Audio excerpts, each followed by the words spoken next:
They the ones to do all the hard work. Yeah, right on. The people are quite far away. Could we physically change the chairs a bit? Let's get some down the side there. Let's. So those in the background, Tony would like to come forward.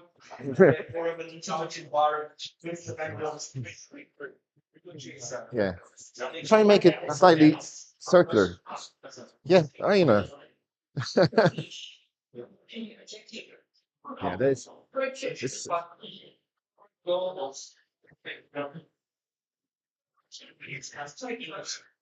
Let's try and make it more like semicircle and bring as many people as we can. Yeah. No. Come on, guys.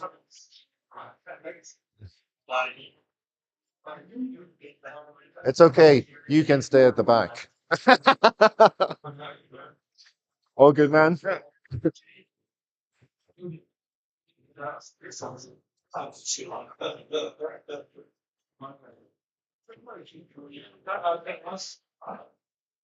Hope I get a chair as well.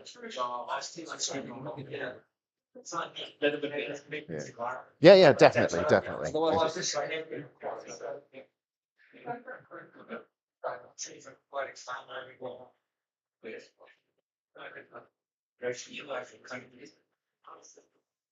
Right, so let's do the comfortable. Yeah. Good morning, everybody. I know it is a massive ask getting you guys here after the day we had yesterday. We all put so much into our hands. But I really appreciate you all making the effort. And it's really fantastic to be able to have Tony with us to share his feedback from yesterday, first of all, and then to present an ensemble seminar thereafter. So some of you would have met Tony during the day yesterday, some of you caught up with him this morning, but this is Tony. Let's give him a warm welcome.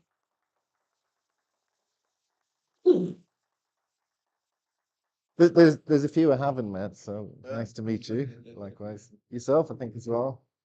The rest are. As I said, there's one gentleman, he can go further back here. So I'll start with some feedback from yesterday, and this is purely from an ensemble perspective because that's what I was assessing. Let's go the other way around. What do you think I'm going to be speaking about? It's not, guys. It's not a trick question, you know. You know, what kind of topics, what kind of subjects within the feedback from yesterday? Okay. I like that. Mm-hmm. Broken China, yeah. But when you hear the word ensemble, what do you think it means? Together. Overall, intonation, yeah. Like all these things are right. But when you play in your own band, or you have, you know, quite a number of leaders in your own band, do you spend any time standing away from the band and listening to it yourselves? That's what I used to do. I used to spend most of my time at practice standing behind the drum corps. You know? So let's go with this. Some feedback from yesterday. The first thing when the band starts is, and this is the bad stuff, yeah? Drones. Now I know you're at a different altitude and it's a trickier situation, but the first thing is your drones need to be in tune. That's it. So I don't necessarily believe you're going about it the right way. Then the next thing is, I get this feeling you're all chasing pitch. Yeah, a lot of people you speak to go, oh, we're at 480, whatever. Is that a fair or an incorrect assessment? But is this thing like you're always trying to get to this particular number? I mean, I don't know. That's why I'm asking. Okay. I would make a few observations. When it comes to pitch, you shouldn't be over pitched. And because we're all competitors and we all like to win, you don't want to be so far away distance-wise that alienates you as a band from others. So how do you go about, I'm really curious as to how you go about tuning on the day of a contest. Well, somebody must know because you're all here.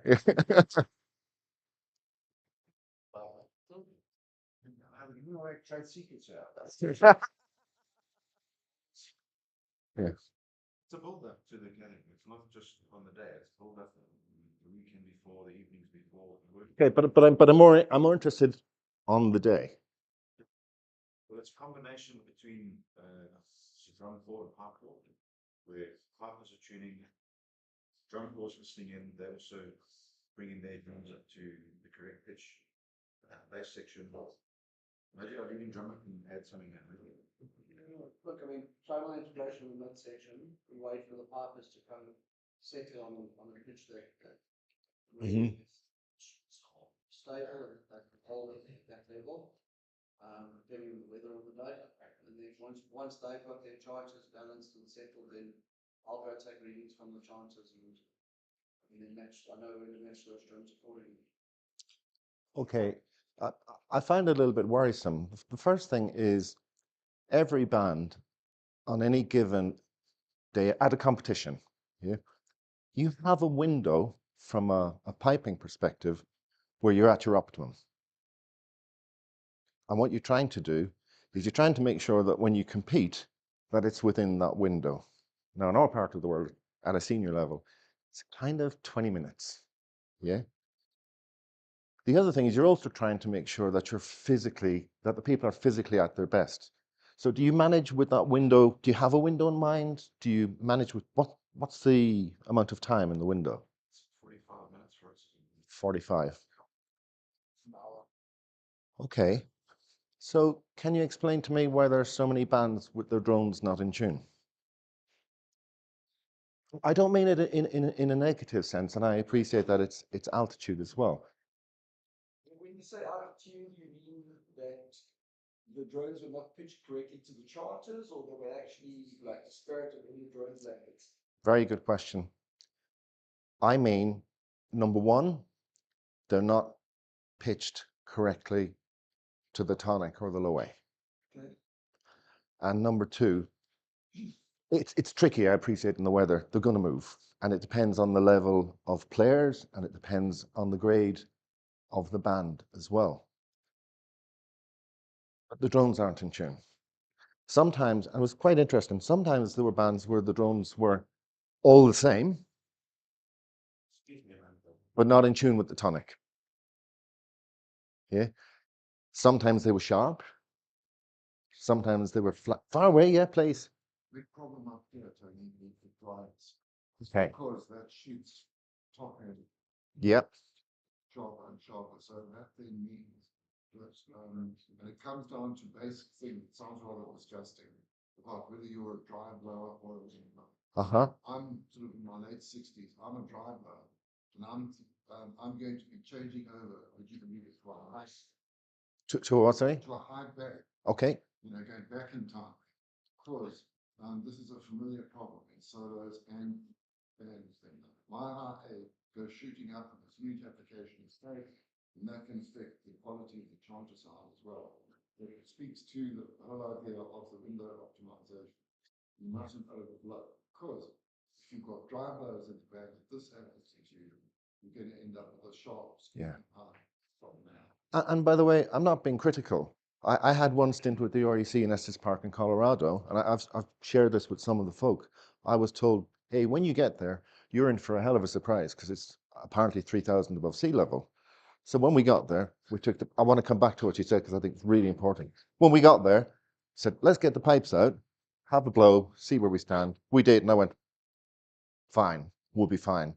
Took the pipes out the following day. Clueless. Yeah, took us 2 hours to get to a place where we could begin to tune the band with a concert in mind. Yeah, and I'm surprised that you say it's 45 minutes because it doesn't fit with this. My guess would be 15 minutes. I don't know because I've not had to tune here, but you've got to find what is your own window. But I do feel in my heart of hearts that you're chasing a pitch rather than the highest quality of sound with harmonics. Now, I think it's going to be very difficult in this climate to have impressive harmonics. That's just my view. And then the reason I come to all of this is the biggest culprit yesterday was the midsections were not in tune at all across the entire. There might have been a few bands here and there. Yeah, I'm not being unfair. But when you're faced with the ensemble position, drones is the first thing you hear. Actually, the first, I'll change that in a second, but go with me. You hear drones, and the next thing you hear is the midsection. And if the midsection isn't pitched correctly, regardless of composition and how they present, but if it isn't pitched correctly and the intervals between them, sopranos, alto, tenor, bass, baritone, whatever instruments you use, the contest is over. Because I'm writing all these things and I'm not actually getting a chance to listen beneath all of that as to what's actually taking place. And it's a soft touch for ensemble adjudicators to hit midsections really, really hard. It's like it's a get out of jail free card. Because you don't have to speak about anything else. You can go, contest is over. Chad and I were speaking briefly in the car on the way up, and I said that I think the first band who exploited midsections in a good way would have been just over 20 years, would have been SFU. And I think it re-educated drum corps to start thinking of, it's not all about the snares. So any thoughts on that so far? So I think in terms, I might actually address a bit of both in terms of what drones might be out and technical. I certainly find that we're not necessarily chasing pitch, but I think we are trying to manage pitch. So I find that when I start tuning and where we end on pitch varies a lot. How much would it move over the course of the day? It could go up 4 or 5 hertz. But you have your own experiences and you know that's going to happen. Yes. So I think what's happening is that potentially, the bass section may be being set to an earlier Right. pitch, and it's not being adjusted later. And I think that's where this window comes into play. See, what you said, Anthony, about how you go about doing it, that's the right way to do it. But it's to do with this window. I'll explain the bits privately afterwards where you were wrong, but but it explains this window. So you're moving at, let's say, 5, and the start of the day you're there. And It's not quite as predictable as that. So okay. Okay. 6 or 7. And window is a huge factor as well. Okay. Okay. But these are all the reasons why you can't do it. I'm sure with your experiences, you're quite familiar with the altitude and all the issues. I feel you could make a better job of it. At the very least, the intervals between these instruments in the midsection should be correct. If you do that, then they're all out. But if you, it's a killer. It's really killing the band's performances when you play.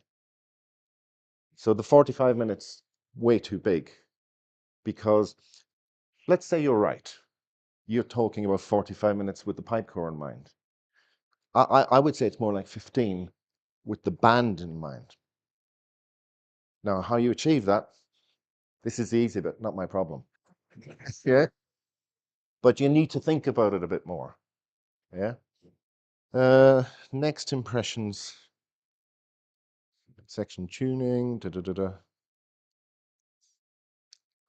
Let's imagine that the midsection is actually sensibly pitch, setup, intervals, yada yada.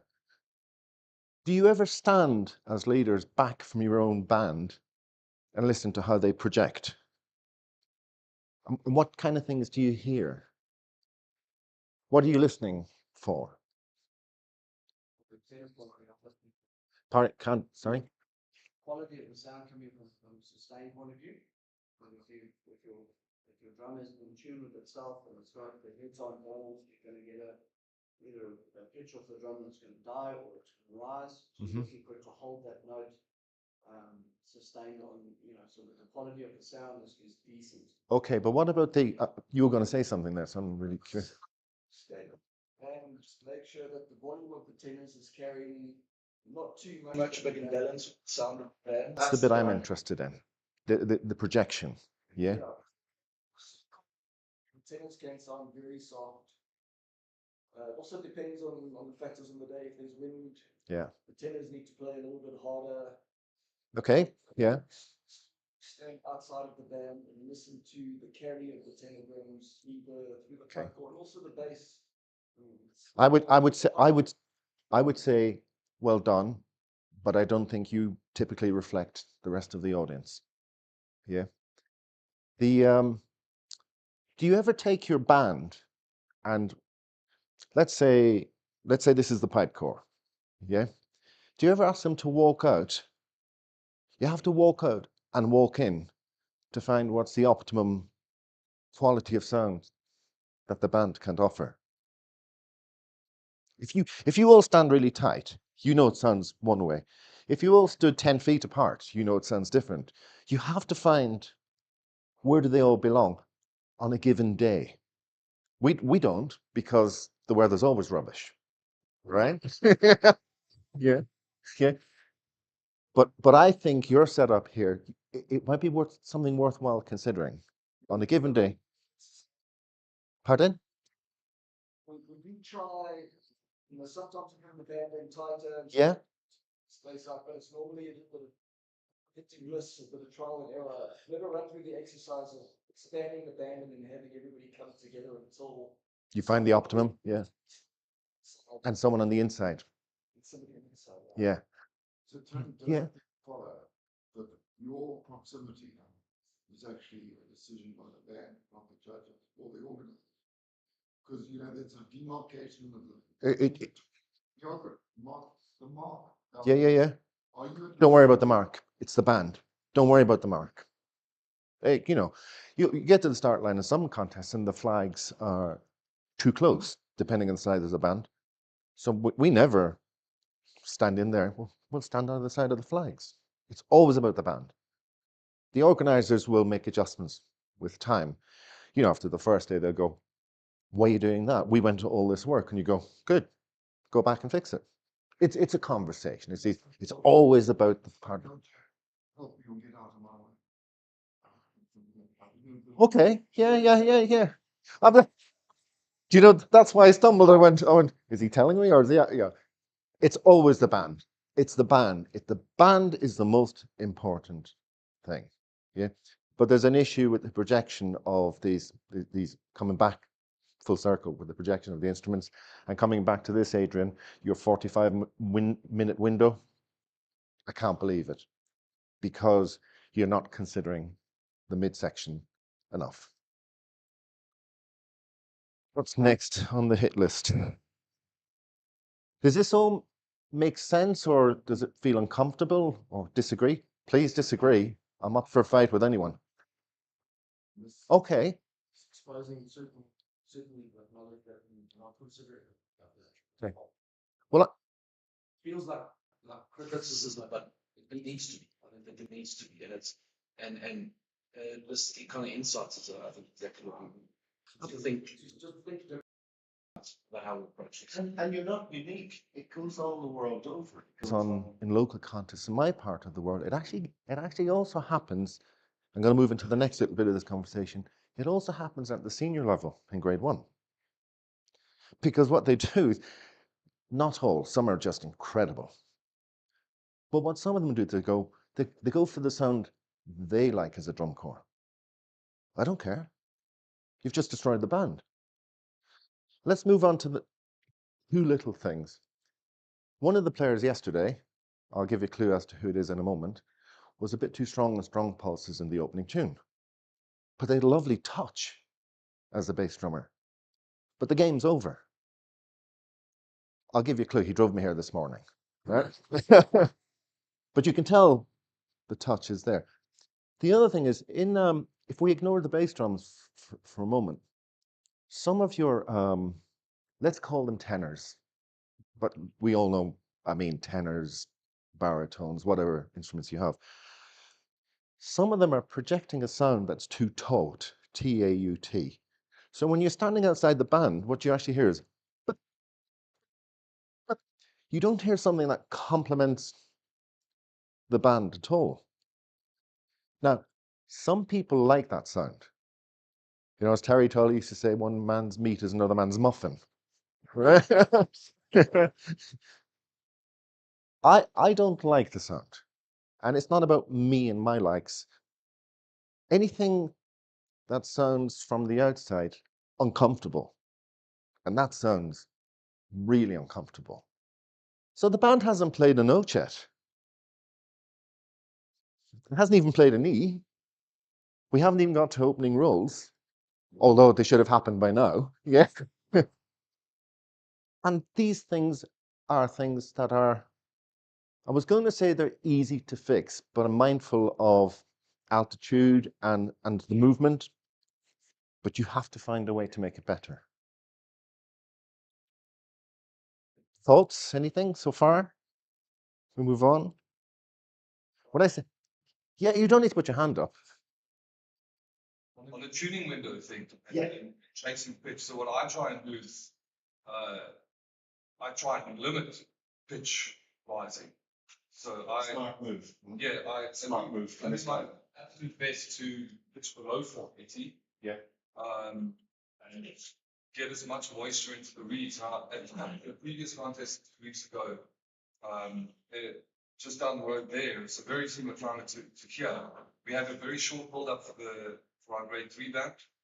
And when we went onto the MSR, changes were all over the place. The pipes weren't stable. Now what we do, and I'm afraid to share this, but we do what we call like a pre-blow. So I'm taking it home later. hour before our actual build up, I get my pipers to play just for 15 minutes or so. Yeah. You know, set the drones, do the changes. I don't really touch very much. I just kind of take note of what's going on. And then that's with the express intent to let the pipes warm up because they're cold, so cold to the touch when they come out of the box. So we soak them in the sun, we play a bit, we get the moisture to settle, and then we build up again. And at the Benoni gathering 2 weeks ago, we did maybe 35 minutes, all in all. And the pipes were still moving all the way up to the final tune-up. A rushed final tune of the drones and the balance of the registers just wasn't there. And then it was slightly better for the medley. So, you know, up here, the things that I struggle with the most are obviously dryness, and then this wicked combination of heat and cold. So hot sun and cold wind. So you play for a bit, things start to dry out and heat up, and then you stop, and then the wind just pulls the heat from the drones, but then you get a bit of moisture back, and it can be very difficult to kind of find that sweet moment in all of that. So like that's where we are now. But what I do like about what you just said, Josh, is the way you're thinking about it and the way we would handle it. Let's pretend we all live in the same climate. Yeah, you're being analytical about it. You have a way of going about it. You'll adjust it if it doesn't work. Yeah, I can only speak. I'll speak for ourselves in our part of the world. The first thing you do is you take them out. You have a little blow for 5 minutes. You put them away. Because all you're just trying to see is it settling? Is it really all over the place? And the other way around, we're trying to pop in just a tiny bit of moisture. That's all. When it comes to tuning, I appreciate how you go about it, but let's start with this. How do you tune your drones?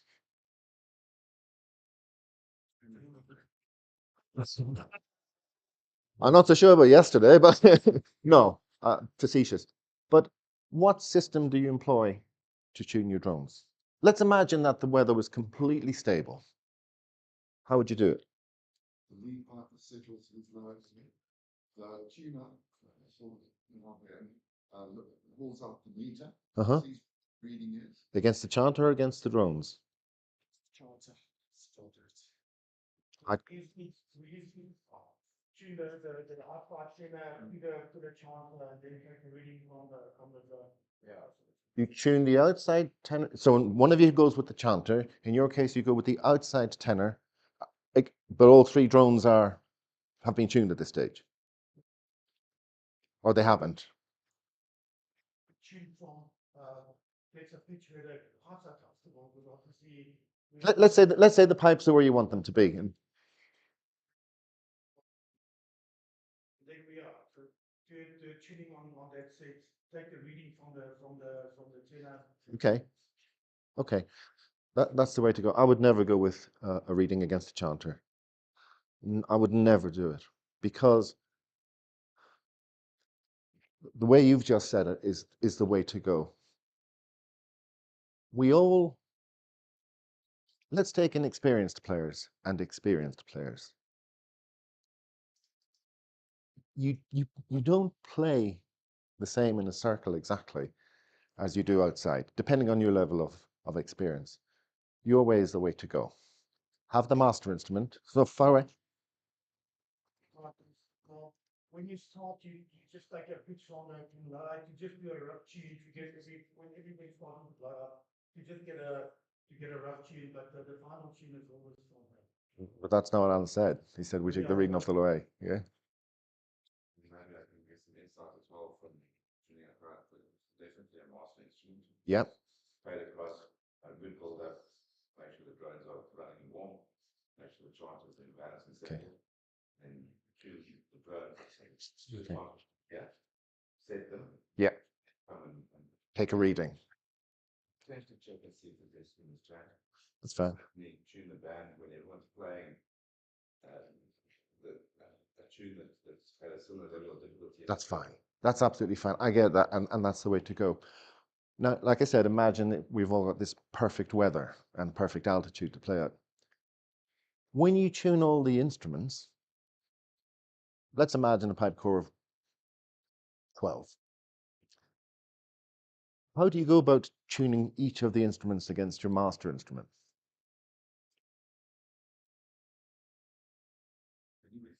Yeah, well, you have an opportunity to go away and warm your own tuner, your own setup.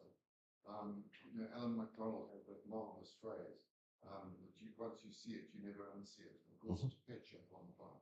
Everybody's playing their own tunes, doing their own warm-up exercise, and then the whole thing is also not overblow the instruments. Okay, that's fine. But the mechanics of you've got 12 players, you've got a master instrument, you're happy with the master instrument, yeah? How do you go about, what's the sequence you go about tuning the 12?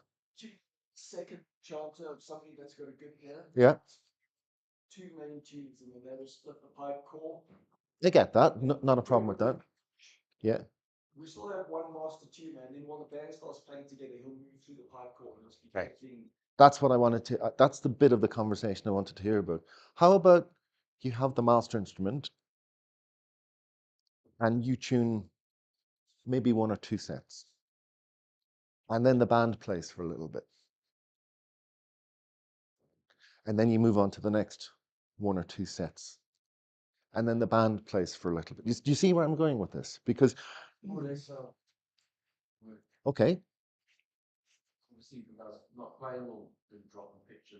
Okay. Work the same level. So let's speak about the drones in the context of this.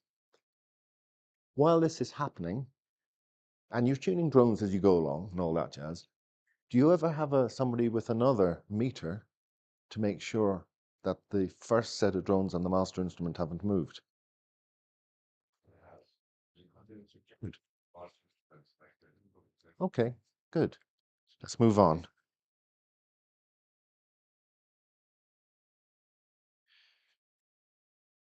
Do you choose your music and your material for you as the players or for the listener?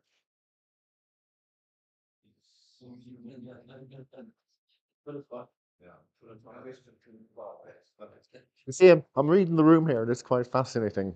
The ones who are brave enough to stick their hands up are the ones who go, I think I have, we're going about it sensibly. And the rest are going like, I'll leave him make an idiot of himself first. But when you choose your material, who are you choosing the music for? Chooses, obviously, you need to cater to your weakest player. That I agree with, because that's in the mix. So you choose that got as much musical ability that your weakest player can. That I totally agree with, because the weakest player will always expose the band, and the adjudicators will always be like a bunch of flies to where's the weak spot. It's just all.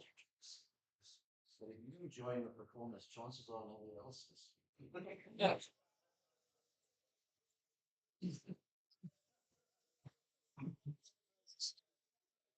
You do have a way with words.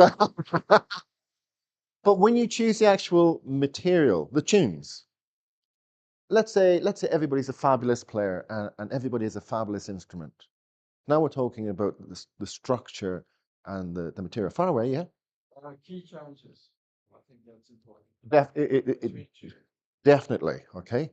But let's imagine you're just playing one tune and it lasts 1 minute. Okay? How do you decide we're going to play that tune as opposed to any other tune? That's a question, that's not an answer.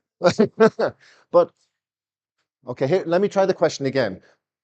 Are you choosing it for you or are you choosing it for the listener? I think it depends on the context. Yeah. Pardon? I think it depends on the context. So That's the context. band is going to choose music.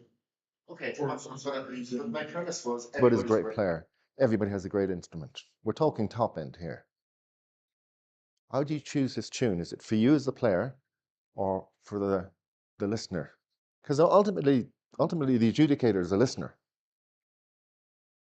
We're also talking about age of the player. We're talking about who's the same age, brilliant instruments, can all play. Basically, it's like in the harmony. Basically, how far, how much. You know, you just take orders. They tell you to play the tune, and you get on with it. All right, but I'm asking the leadership here. There's quite a lot of leadership in this group. Yeah, far away. I don't know. I asked the question. From the juvenile perspective, No. Forget the juvies for the moment. I want to choose music that my partner's going to enjoy playing. Okay, no problem with that. No problem with that whatsoever. Has some kind of interest for them to, so that they, Yeah. as well as that are enjoyable for the listener to appreciate. Yeah, but do you not get a flavor sometimes? Okay, I agree with all that. That's a very easy declaration. I'm choosing material for both. There's no point in having a piece of music that the listener kind of enjoys, but the people hate playing. So, you know, or vice versa. You have to find the material. Yeah, far away. I would choose music for myself. It's the way that the band or I can express a story I'm trying to tell. The music I enjoy, how I want to play it. Fantastic. What about the listener? Well, the enjoyment From my expression, if that makes sense. As in, if I'm The enjoyment for who? sorry, The enjoyment for who? The listener or for you? well, if I'm playing it the way I want to do it, then I will enjoy it. Yeah. If I'm enjoying it, that means that the listener can then appreciate Why? my. I'm not being naughty and I'm not being brutal. It's a tricky situation, by the way.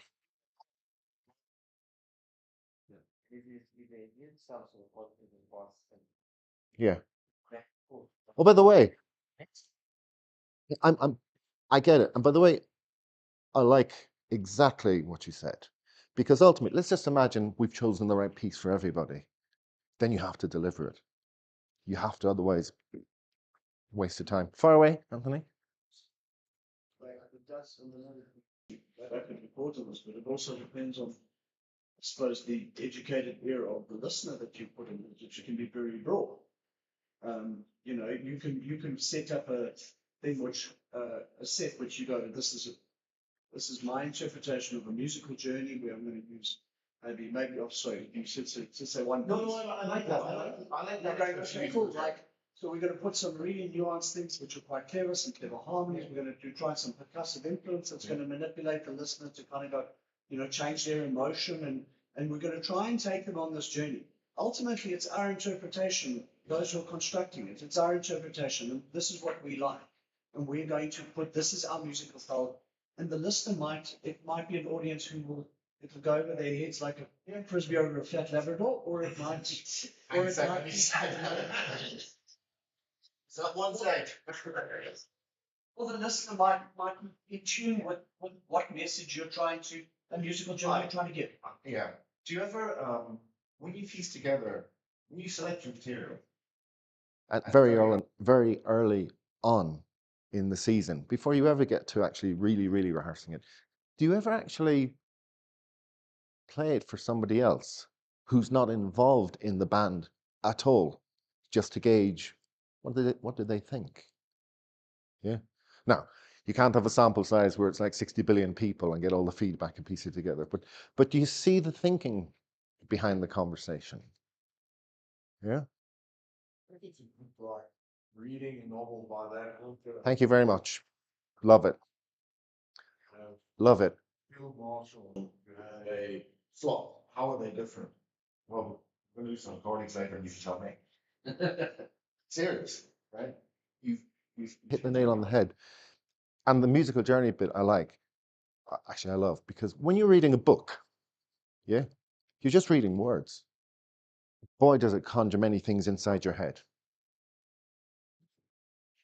That's a musical selection. It's the same thing. You're trying to conjure imagery in a person's mind. So look, these aren't easy things to do. I would say in my 25 years of competing, I came up with 3 good medleys. I can tell you I came up with a lot of, yeah, it's not easy, but these are things just to be mindful of and careful about. Even in an MSR, March Strasberg Real context, it's still a musical journey. You still have to give regard to maybe key changes between the 3 tunes, maybe not, but you have to think about it. Where do we go next? I found yesterday, look, this sounds like bad news. There were a couple of sparkling performances yesterday as well that made my day. Not going to tell you who they were. Let's talk about rhythms and idioms. Yeah. I felt, now let's be fair and leave the kids out of this. I didn't feel that there was a true understanding of the idioms and what you can do with them. Yeah. Any thoughts, any observations, any offerings? I mean, yourself, you must have a few thoughts on this, Greg. Well, absolutely. I think it always comes down to interpretation. It's just us. Well, I want to nail into that one in a second, but in a more general sense, 2/4, there were not many, well, there were some compounds in the jigs and the medley sets, but 2/4, 6/8 jigs, 4/1 space, reels.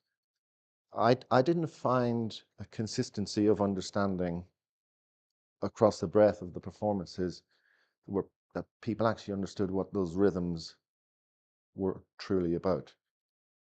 Thoughts, observations? Because I want to speak about the drum chords in a moment. I want to speak about the strat space and the reels specifically. Let me give it to you this way. You know, Fawe, I thought you were going to say something.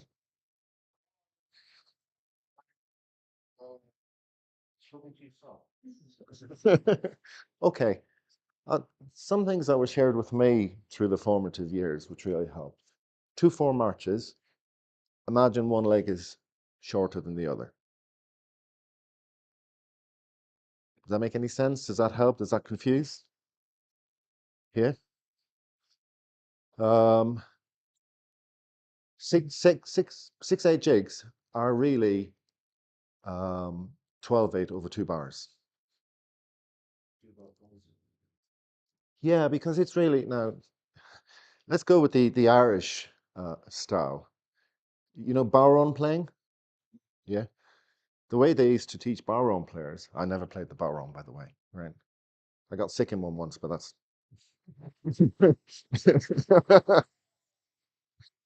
But the way they used to teach them was bacon and eggs and lashings of sausages, because it was bacon and eggs and lashings of sausages.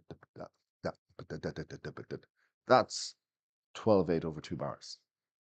It's not da da da da da da da da da da da da. Yeah, reels are like a circle of 8. Yeah, they're very free flowing. It's all bum bum bum bum bum bum bum bum. You can take any reel. Okay, I've just thought of an exception, but you can take almost any reel, and it has to, give me any reel you like. Just name one. The Brown-Haired Maid, all right? Bum bum bum bum bum bum bum bum ba-dee dum bum ba-dee ba-dee dum ba-dee. It's all the upbeats, and chorus and players get confused with thinking it's about. It's not. Bum bum bum bum. Any other reel? Do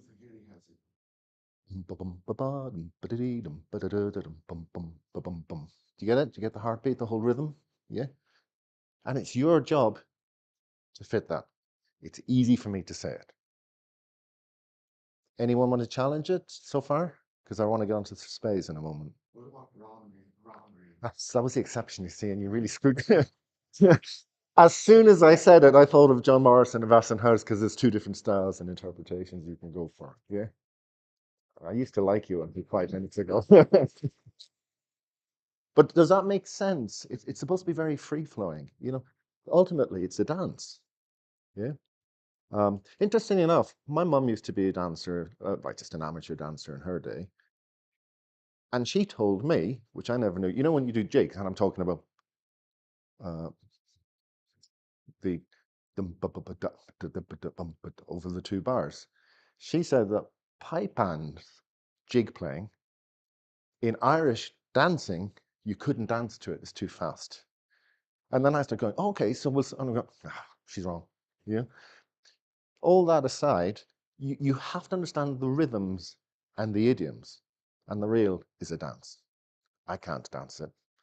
I do want to speak about strathspeys, and you'll see this in some of the sheets. You'll see 2 things in particular. The first is an expression called agogic stress. You familiar with that? Which express? Agogic stress.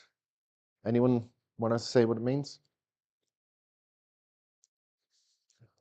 The strathspeys are really written as a dot and a clip. They look awfully like 4/4 marches. Yeah. But what you're really doing is you're stealing, you're cheating, you're loaning, and you're stealing.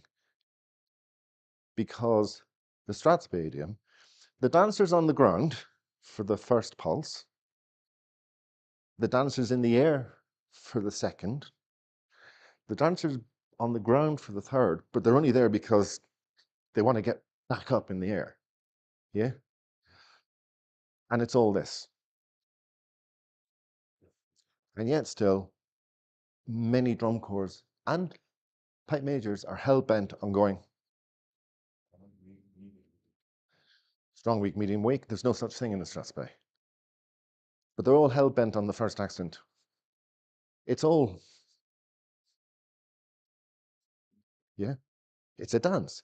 So at the Worlds last year, in the Marseille Reel in grade 1, and the band that I positioned, one of the bands I positioned really, really highly, in second place, had stunning harmonics, had a stunning strathspey, And all I wrote on the sheet, and this was as a piping adjudicator, was even I could dance to this. I can't dance, by the way. Yeah.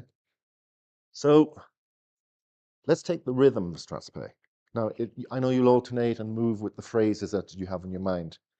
It's and 1 and 2 and 3 and 4 and 1 and 2 and 3 and 4. Is this help at all, or is this confusing people? Or is it just silence? Yeah, it's not. And what? It's not strong, weak, medium, weak, strong. It's 1 and 2 and 3 and 4 and 1 and 2. And that's why it's so difficult, because the technique, let's make a distinction between execution and technique. Execution is, are you playing the embellishment? Technique is, are you playing the embellishment in the context of the tempo and the rhythm and the idiom? And that's really hard in Strathspey playing. And that's why you have to be streetwise in the ones you select as well. But that's really, really difficult. Let's move on to the next part of this conversation. Drum corps predominantly play Strathspeys in triplet movements. Is that a fair declaration? I know, but we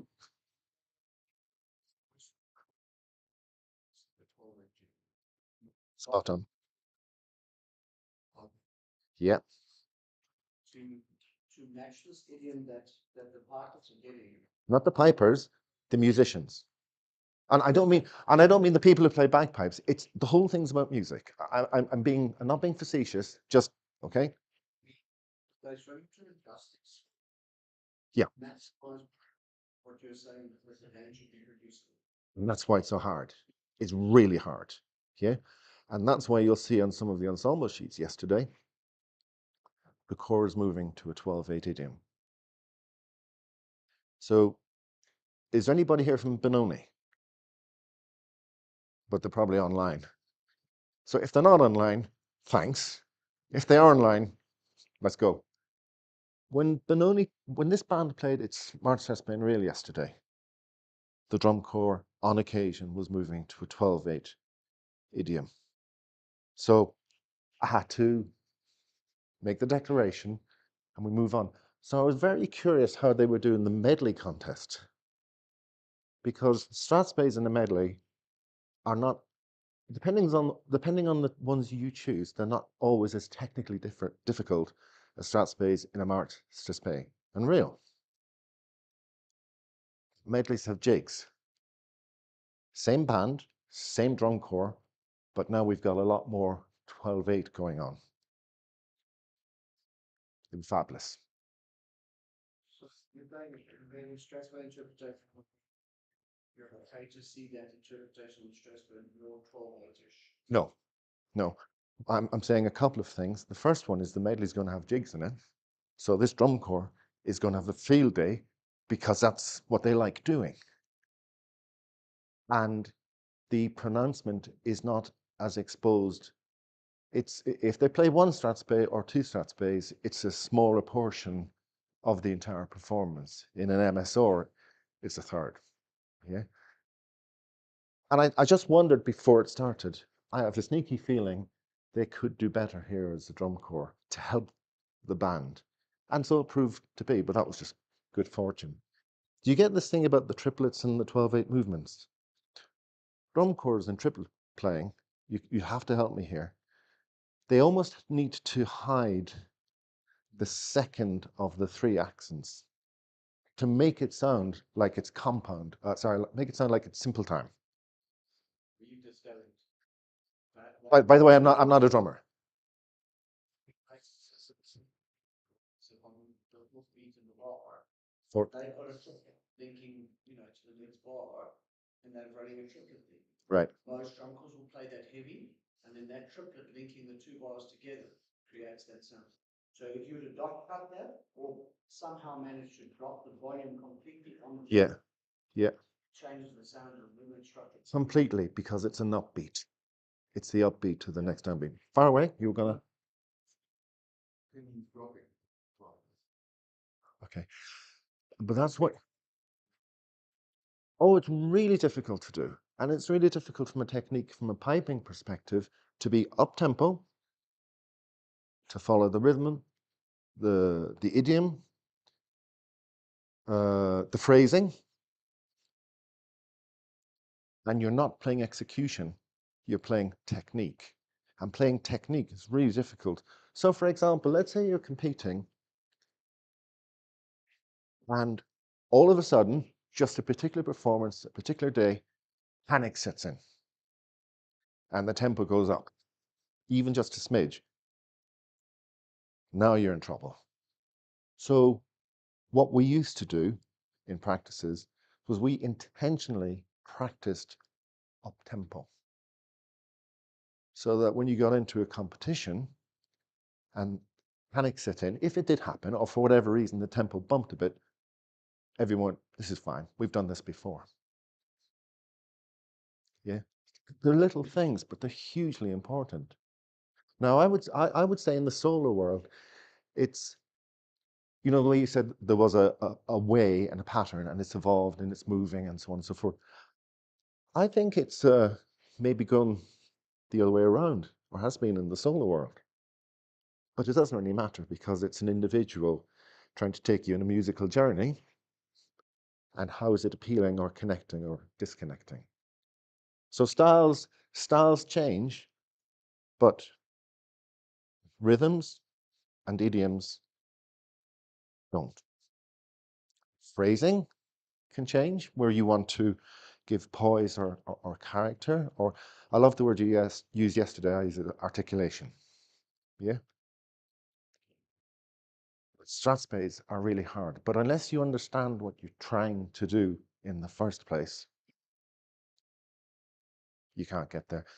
And when I speak about that, that band I positioned highly last year and wrote Even I Could Dance to This, I didn't know at the time, but I found out afterwards, that the pipe major of that band is 7 times world dancing champion. I didn't know. Yeah.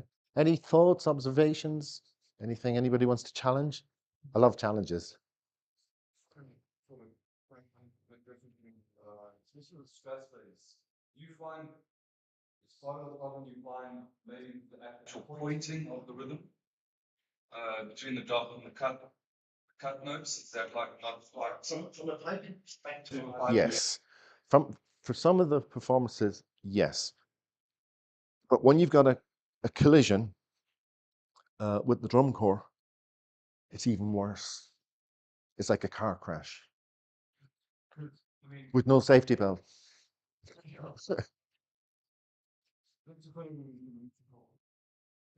Yep. You know, when we look at stress-based score, it's dot 8s and 16 notes. Yep. But really, it's double dotted. There you go. There you go. Or somewhere in between. Or somewhere in between.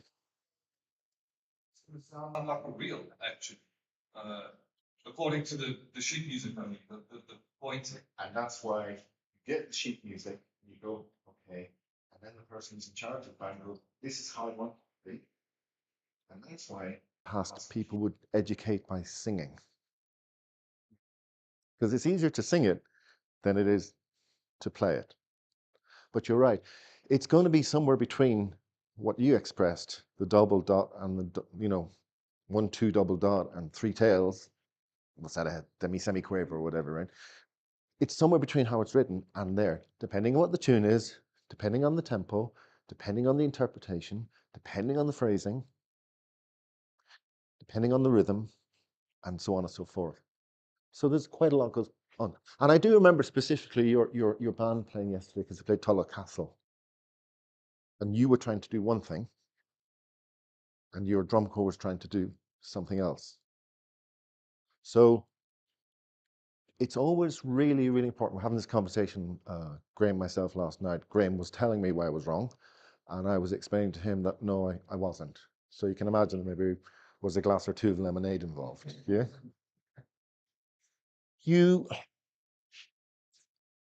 Let's say you have a lovely band, you've got lovely weather, tick, tick, tick, tick, tick, and you decided fantastic music. You have to work your nuts off with your leading drummer to make sure that what they compose is exactly what the band will project eventually. You shouldn't be teaching, you can teach the pipe corps because you know what you want it to be, but you need to spend a lot of time by way of composition and orchestration with your leading drummer before the drum corps teaches anything. So how many of you spend time with as leadership people, with your leading drummer to make sense of when we are 6 months from now, this is what we aspire to present? How many of you spend time 6 months in advance with them to say, this is what we're trying to achieve. Do something for me. I don't agree with that bit. Can you rewrite it? Can you rewrite it again? Do you know what? It's not working. Let's bin it. Let's go again. I'll make a declaration and you can agree or disagree. All pipe bands are drum corps led. So I'm dying to hear your thoughts on that.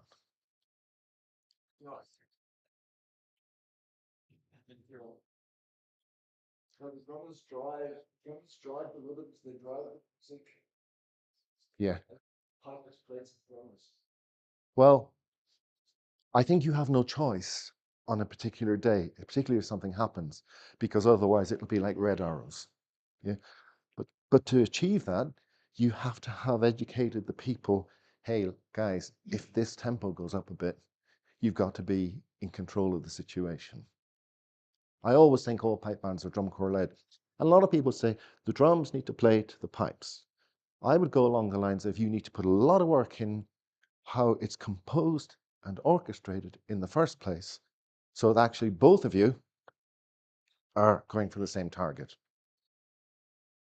And that's where you'll hear, even at the senior level, you'll hear distinctions between, in bands where drum corps are actually keeping time and fitting, and drum corps that are making you think, gosh, that pipe corps did something exceptional there. I don't even know what it is that they played. It wasn't the pipe corps, it was the drum corps. Move on.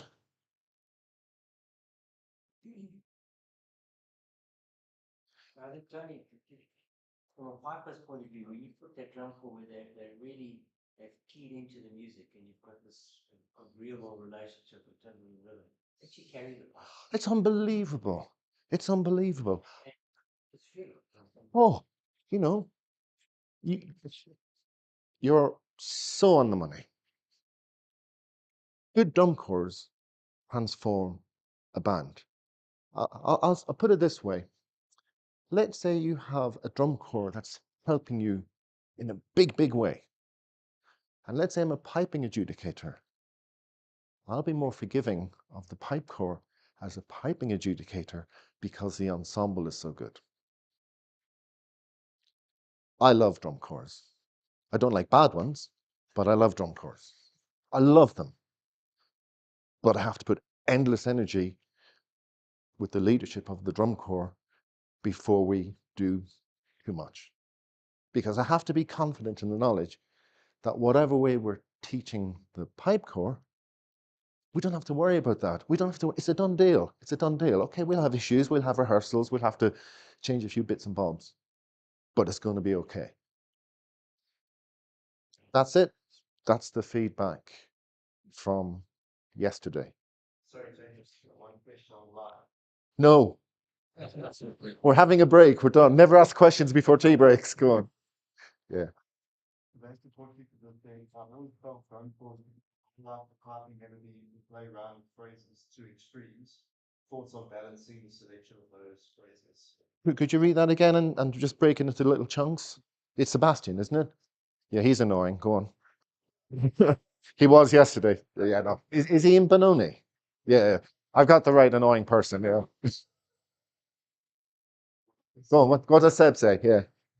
I always felt drum corps could either highlight the piping melody or play rounded phrases. Go with the first bit. They can highlight the piping and melody. He's totally on the money. Totally on the money. Play rounded phrases. I don't really know what he means by play rounded phrases. Saying like two. Oh yeah. No, I get it. He is so right, and he's also correct to bring up balancing, because we have a Class A Grade 1 band at the moment, but I can't mention any names, but their balancing runs the risk of dominating the band. He's right. I 100% agree with him. Yeah. I still don't like him, but I agree with him. Should we take a break? Okay. Thanks very much, guys. Oh, I'll clap.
Okay?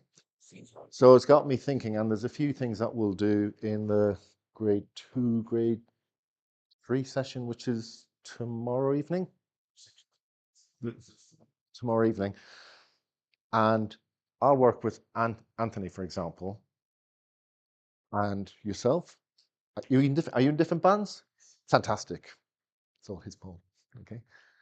And we'll actually take some pieces of music and I'll show you how you make the composing and the music work rather than just talk. Okay, so it got me thinking, very good. So we're moving on to an ensemble session. And the first thing we're going to do, we're going to play a passage of music from a band. Now, we're not going to play the whole thing. We're just going to play a bit of it. And when we stop it, I'm going to ask you, as a drummer, if you're a drummer in the audience, talk to me about the piping. And if you're a piper in the audience, talk to me about the drumming. So really, when you're listening to this thing, listen with that mindset. And it's a piece of music by a high-end band, so it's not to find faults, because our whole life education has been assessed by that's wrong, that's wrong, that's wrong. Let's move along the lines of I like that because. I like that because. Okay? Hey, Ewan, no problems. That's okay. There's no drama. So remember, if your background is piping, you should be listening to the drum corps. If your background is drumming, don't care, right?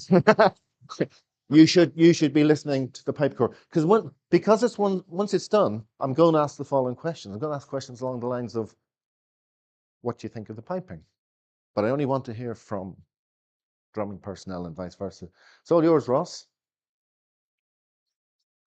You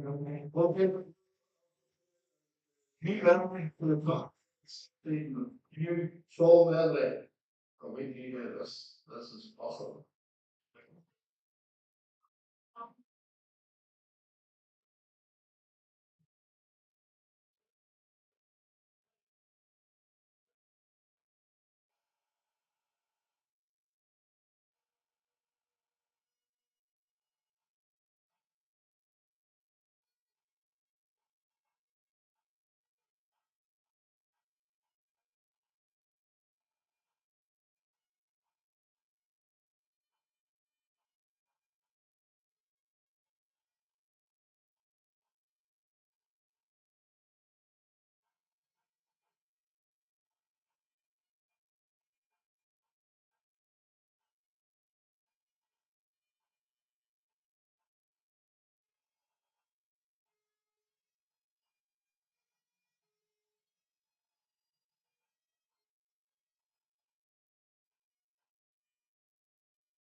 Merry Christmas, sir.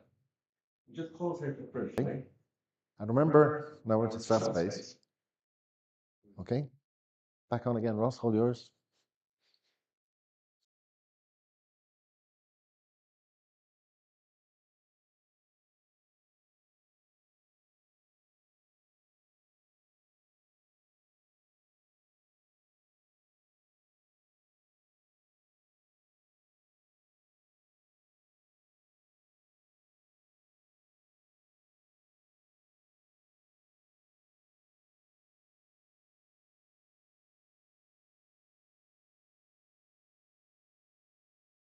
Okay.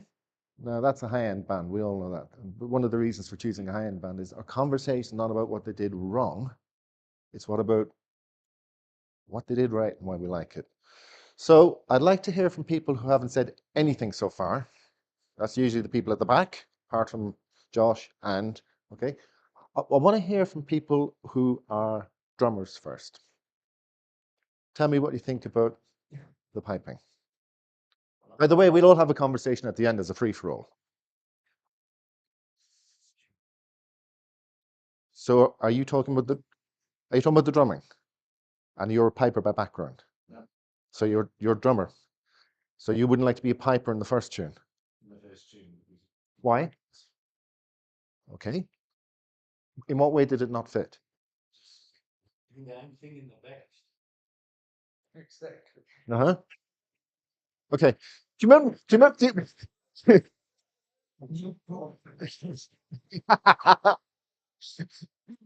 you remember when we started this conversation, or I started the conversation with, let's not concentrate on the bad stuff. But that's okay. I get it. I also agree with you, but that's by the by. Okay. Go on, keep going. Tell me about the good stuff. He is now. I mean, as a piper listening to the drumming, I quite enjoy the tunes. Uh-huh. You have quite a lot of open space in the piping, and you're getting a lot of the drumming pulling in. So you get this sort of backwards and forwards between the piping and the drumming, just in terms of your rhythms that are going through, and it's quite entertaining that you can have a lot more held notes on the piping side, where the drums bring a little bit more meat to it. And you hit on a couple of things there. Well, you said one thing that falls within a community of other items, the spacing. Place for the listener to breathe. Yeah? Even though it's within a tune. And by the way, I agree with you as well about some of the integration and how it's presented. It's not necessarily a composition issue. I mean, I haven't looked at it in that depth, but you can tell, and it is true, and I know it's grade one and all that jazz, but that's a band in December. It was either December or January, something like that. So we're looking at 6 months before they actually perform it. But we're in agreement, but I want to hear your thoughts. Come on, some more pipers talking about drummers. In the tune, for a lot of the drums was too busy, when that scream to breathe was coming out a lot more in the slow. Well, that's quite interesting because we do have space. And by the way, if you say these things, I'm not going to challenge you. If this is what you hear, you are hearing correct. Keep going. So specifically from the snare perspective, Mhm. very busy in the beginning. I like where the midsection filled in the spaces, which I think was worth making the same. And then in the slow, there was definitely that lovely room to breathe, which I think made it anything more emotional when they 100%. And did you notice the use of crescendo and diminuendo roll work? Pipers love that. I don't know if drummers love doing it, but pipers love it. The way that roll ended that phrase was very. Okay. Yeah, sorry, keep going. Yeah. The midsection was quite busy in the first tune, and then I felt the jigs were very busy compared to the first. Do you mean the midsection? Yeah, I agree with you. I think they're too busy. But that's just a personal taste thing. Yeah. Keep going. Well, the other one speak. Go on, Malcolm, yeah. I actually think it's incredibly effective. I think you're trying to, they're building some energy. That drum corps, I think, is filling space. It's moving. The piping is quite open. It's obviously been adapted. That tune is adapted from a slow air. Yeah. To be. What the opening tune? Yes. You're right. It's adapted from Ross, whoever Ainsley writing it, to a 4/4 march. It's not actually a 4/4 march, so hats off to them for doing what they've done. There's a lot of open space there. Yeah. That built some energy, that built some anticipation. Mm-hmm. Do you believe that they are building to some kind of reprise? Do you think they ever got there? Just you know, I know you haven't heard the whole medley, but funny what you said. The anticipation is, you refer to it as tension and release. Okay. So I think they've built some good tension, they've built energy. So the jigs don't feel, when the jigs do come in, they don't feel so abrupt. Okay. I think they need to fill that space when we bring those jigs in. Mm-hmm. So you're going to have this big rise in feeling. Okay. You are right, by the way, because I know the medley. They have a reprise at the end with that tune, and it all makes sense. But it's built tension, but there's no release. Okay. Come on, some more. Graham, you always have something to say apart from when you're on your phone. No. But what do you think of the drum corps? Did you listen? But come on then, man. You weren't shy last night telling me I was wrong for half an hour.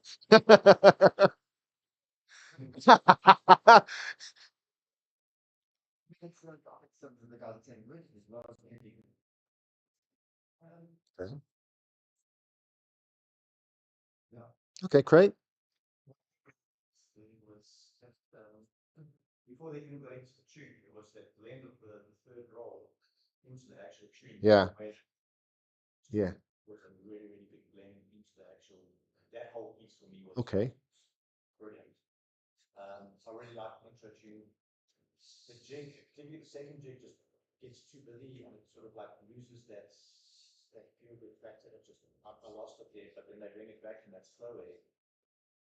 So let's Imagery that they give in that slow air. So let's twist what you've just said to some of the earlier conversation. Did they select that for themselves or for the listener? I mean, I don't know the answer, but you see where it all starts to. Chad, thoughts on the midsection? Oh, no, sorry. Thoughts on the piping?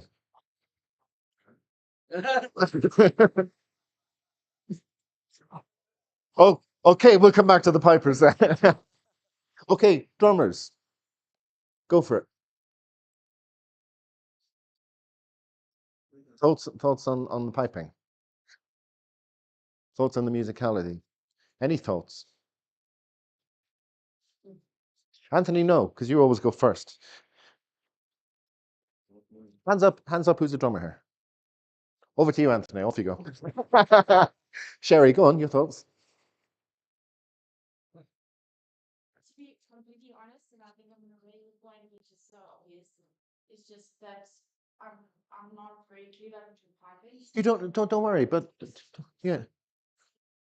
Unless you have been a piper and moved over to drum and all the other way. Let me change the question then. Did you enjoy the music? Why? It made it so good. There's so much cohesion and there's just. Okay, I'll take that. No, that's cool. It's fine. So, who else? Who else is a drummer apart from Anthony? Who I'm gonna go on then? Go for it. So from my side, I mean, the first tune, I just heard a whole lot of notes being held and a whole lot of harmonies. So it was just like where we're going with all of it. Fascinating you say that because, yeah, okay, but you're a piper.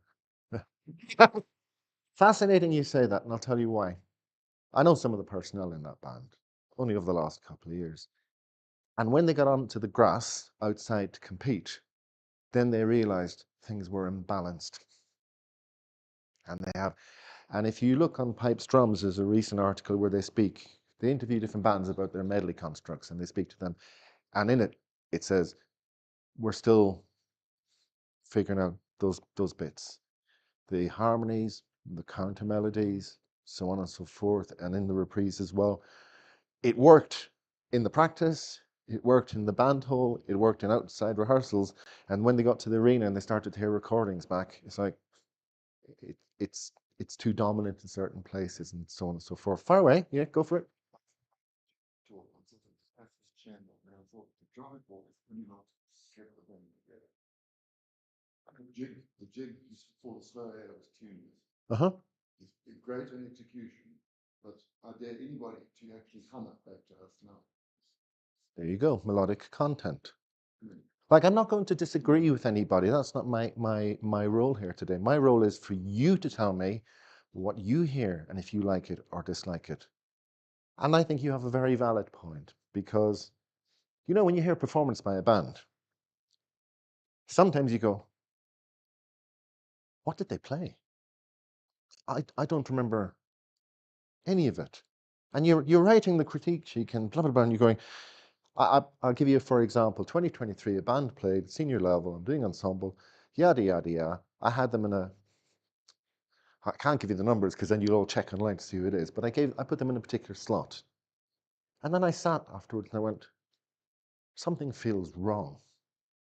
I moved them back 2 places.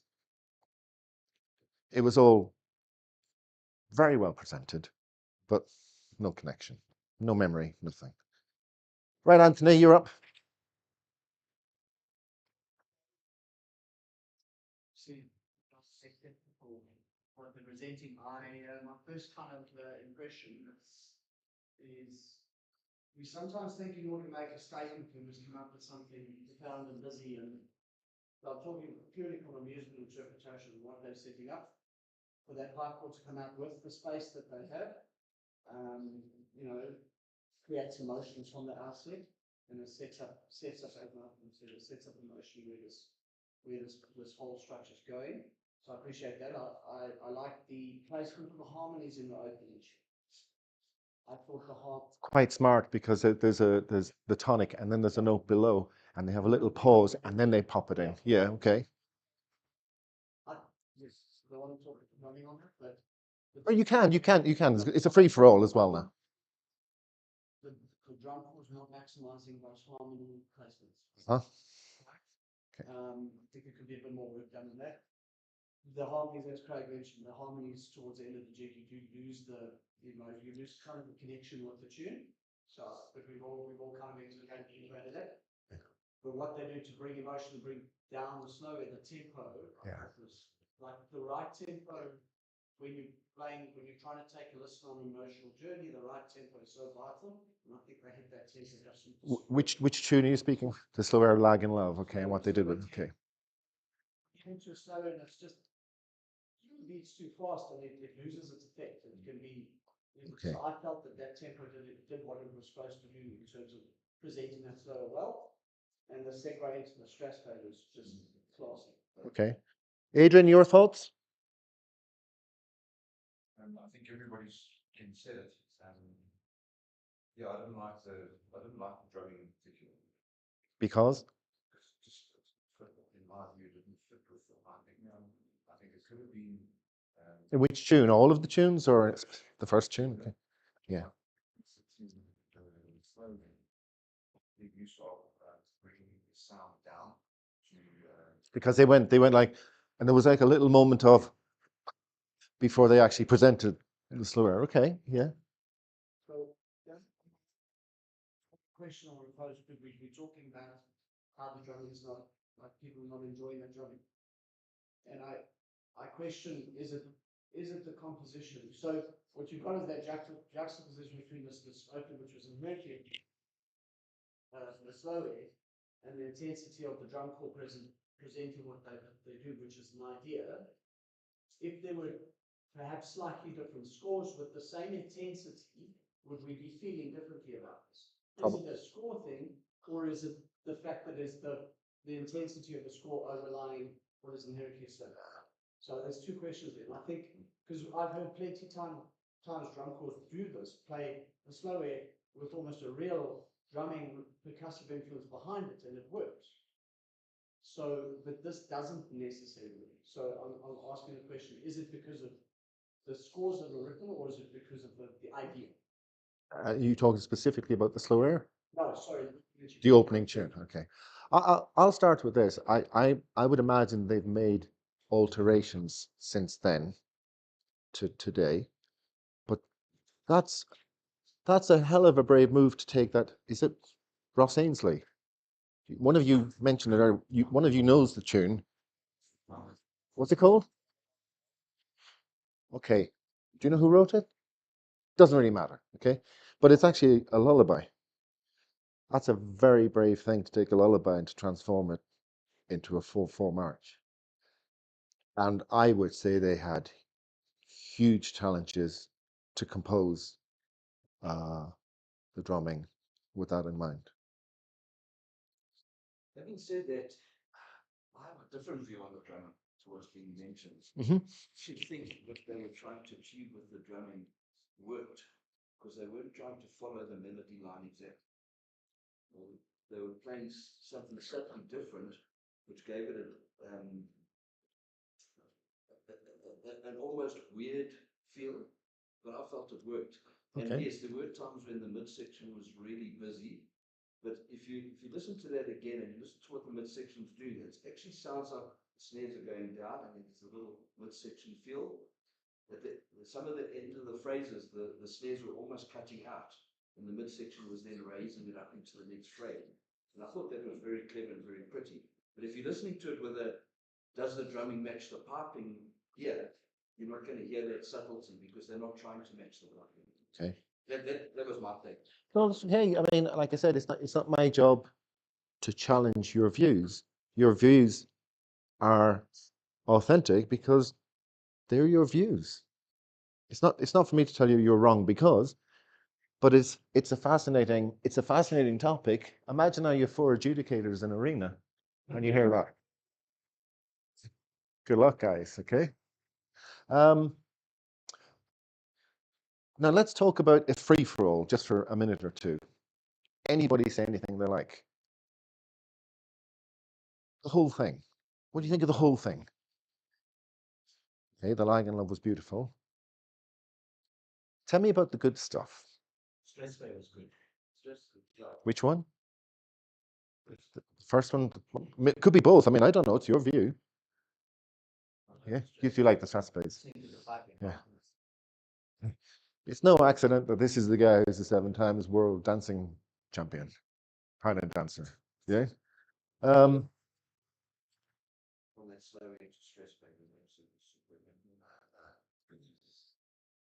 Can you see how difficult this is? Where you help me out a little bit. Can you see how difficult it is being an adjudicator? Yeah. Oh, but they have first and a fourth. How could that happen? You just said. But overall, it's still high end. Yeah. But it's high end that can still be made better. It doesn't matter what band you are, at what level, it can always be made better if you want to. Okay. Ross, do you mind killing that for a sec? The whole screen? Turn it off, yeah? So the next part of this conversation, and I'm just going to take maybe 2 or 3 people, mindful of time, etc., and all that jazz. Josh, I'd like to start with you. Tell me a piece of music you like, nothing to do with pipe bands. It doesn't matter if I don't even know it, you know.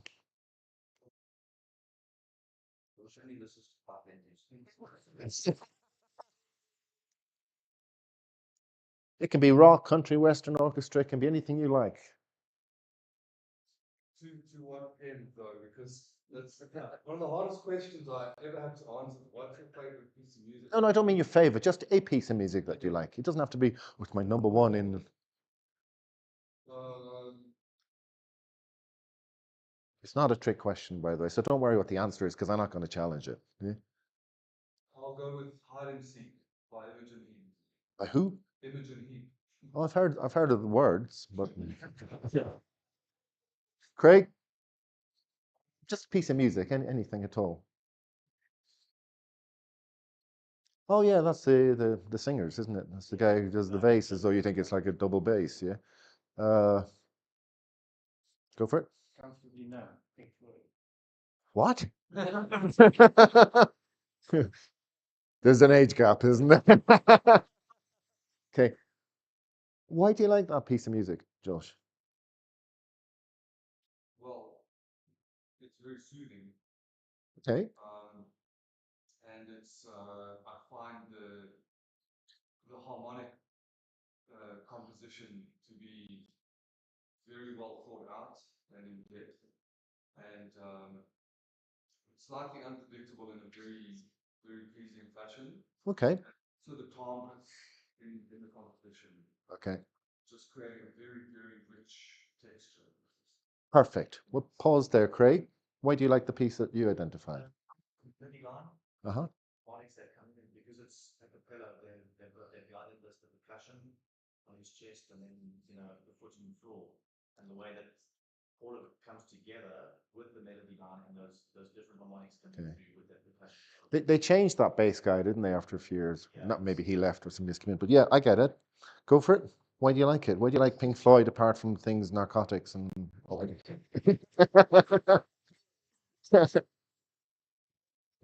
Yeah.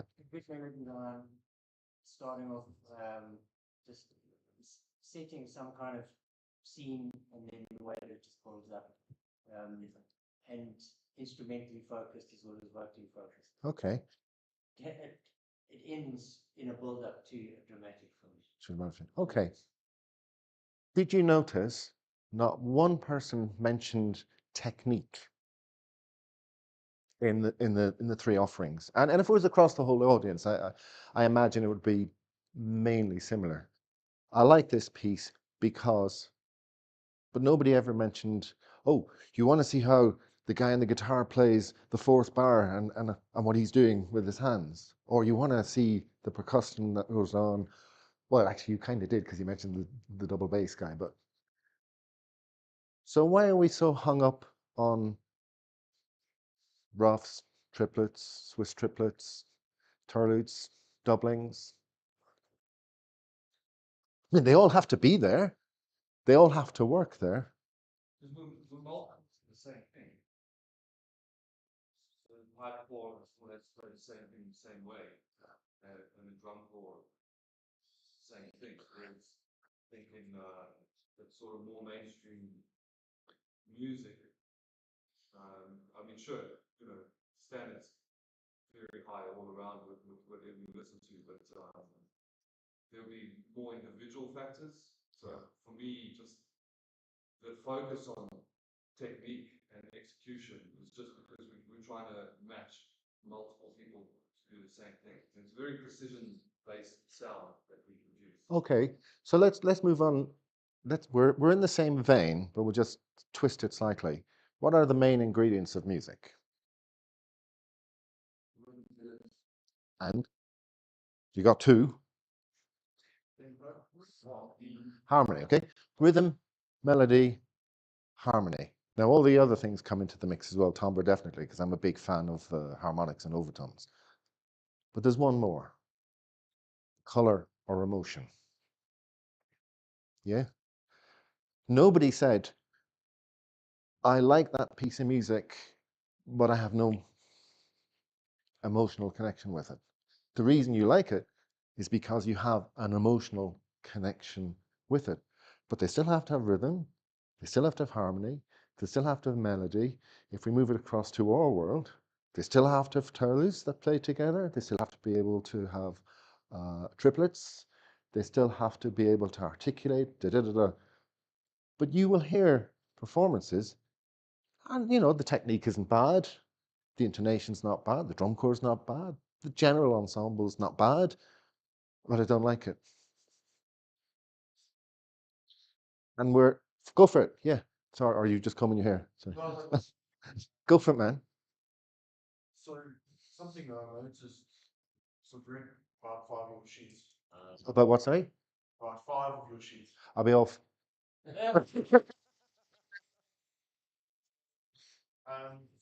Interesting, like locally, what the structure of the sheets is generally chronological, whereas your sheets seem more kind of impressionistic, but at the same time specific. So I just thought that was interesting, that contrast. I don't know, it could just be an impression on my own, or a feeling that I'm getting. I don't know if that's. There's a question in here somewhere, isn't there? Not being rude, but you get to it. What's on your mind? We can have a fight and a fallout. Don't worry about that. No, but come on. You know, somebody had more alcohol than me last night. I think I could take it. Go on. Yeah, keep going though. This is good. So yeah, I don't know. It was just interesting because there was that contrast between very what's the word? Like evidence kind of Evidence-based. Okay. state reason Yeah. versus overall presentation. Okay. Now that's again more than interesting, and I'll explain why. When I write my sheets, I don't always achieve it, but when I make a declaration, I like to say why, because otherwise, what's the recipient going to do with it? I didn't like it. Well, that's great. What do I do? Really good. 15th. Fantastic. It doesn't help me. I try to say why, but I'll give you a quick history on ensemble in the pipe band world. It started off with a guy called A.D. Hamilton many decades ago, and his thing at the time was to try and compose the drumming with the music in mind. Then the next step was they decided, you know what? Why don't we bring in external people who are involved in brass bands or orchestras, and they can assess the ensemble for us. The grade 1 bands didn't like the results, so they kicked them out. They're gone. Then I moved on to J.K. McAllister, and his picture at the time was one big machine. Then I moved on to Bob Shepherd, and his was the 4 I's: introduction, integration, intonation, interpretation. Now it's moved on to the next step, which is, why don't we speak about a little bit more about the emotional side? I'm kind of slightly before that by way of my education, and I kind of like to stay where I am because I think the bands want to know what they can do to make an adjustment, to make an improvement. Does that help or confuse, do you think?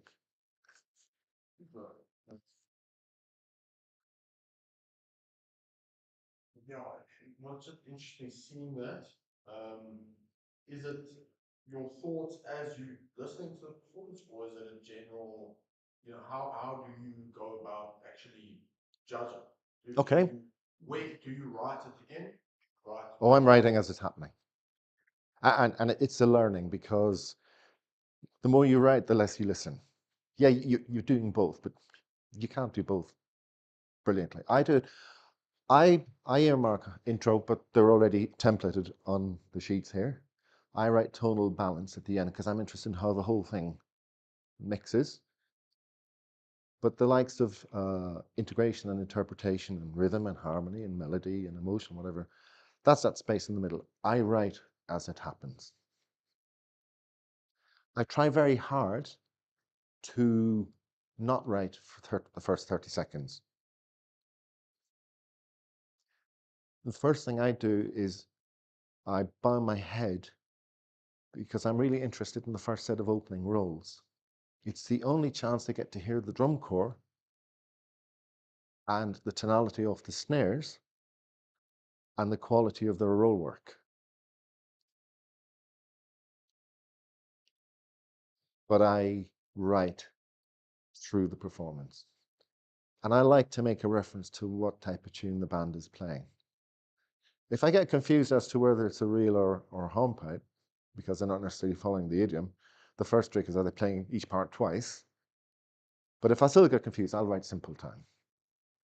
But it's as it goes. I'm very interested in as it goes, because as it goes, in my head, is a line to a musical journey. If you, like I say, if you read it, the high end of ensemble is imagery. It's where it conjures an emotion and a picture in your head. So I go back a number of years, and Scottish Power played Dream Valley. It's a very straightforward 3/4 march. The way they handled it, I don't know how they did it, but I can imagine myself freewheeling on a bicycle down a hill. I think that's incredible. Of course, when I got to the following season, they were doing a medley, and it was just they got rid of the tune. Yeah. So I'm as you go along, because I'm really interested in where's the band taking me. What would be fabulous is to be able to have a conversation with the leadership before they play and say, can you tell me what it is you're trying to achieve with this construct? Well, that's never going to happen. But it happens in other forms of music, because the music is the manuscript, and it says in the manuscript as well, FF, diminuendo work, etc. But even that doesn't tell you what an orchestra is going to do with it, because you take the same sheet music with the same orchestra with a different leadership, or a different orchestra with the original leadership, it all sounds different. Any thoughts, comments, observations? That move with the discussion of the melodies that's being done is interesting, because at the same time, Matheson is saying, if a band needs to explain what they're putting out beforehand, is it obvious enough? It should be obvious. I would agree with Rob. It should be. It's their job to steer me and take me on the journey. That's your job. But of course, it's for courses. The people who get it, who understand it. We were talking earlier about audiences. What about the people who don't know this? Wouldn't it be fantastic? Again, maybe self-selected people who are interested to find out, particularly if they come from another musical instrument, what makes the pipe band really sing and why. You're training your audience. Start that again. There was quite a lot in it to unpack. So, essentially, which gives me breathing time to think for an answer, but go.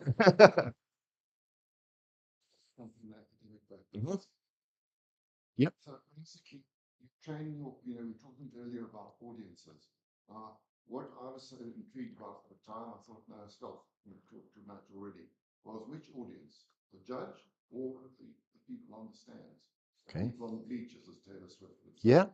So essentially, if we run with this idea, you're starting off and you think we're going to take these peeps on a journey. So the people who are trained, who've been to pipe band competitions for years, who've grown up in the idiom, they will get it almost immediately. But if you're wanting to talk about, broadening the appeal of this genre of music, what about inviting people in who know nothing, very little about this, and say, if you would like to come along to an explanation at the beginning of a pipe band season or leading up to World or whatever, here is the opportunity for the pipe major and the drum major and leadership to frame this. It's all about framing. It's a hugely important concept in political discourse. You think about, you may not like it. Mm-hmm.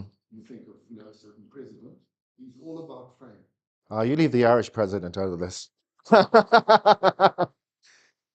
Interesting you say this, because a number of years ago, and I was the one who suggested it to the panel, and they brought in adjudicators from brass bands to sit in and give their offerings.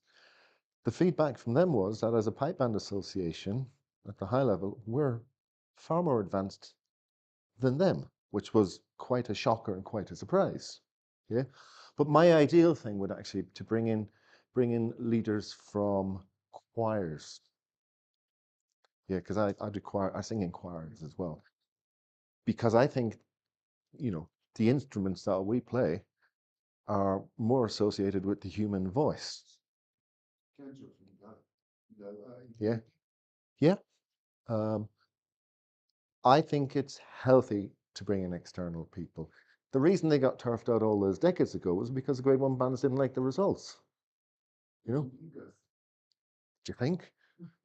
Yeah, I'm very much in favor of things that my declaration is that ensemble in a pipe band setup is the most difficult ensemble to make come to pass of any musical organization.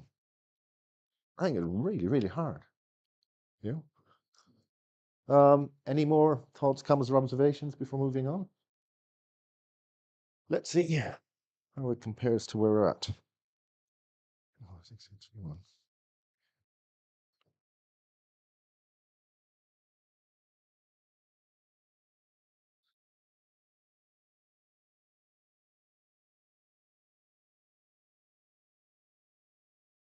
Let's talk about the use of harmonies. I think that in our game, using harmonies, fabulous idea, no problem whatsoever. Counter melodies, fantastic. Counterpoint, brilliant. All that kind of jazz, love it.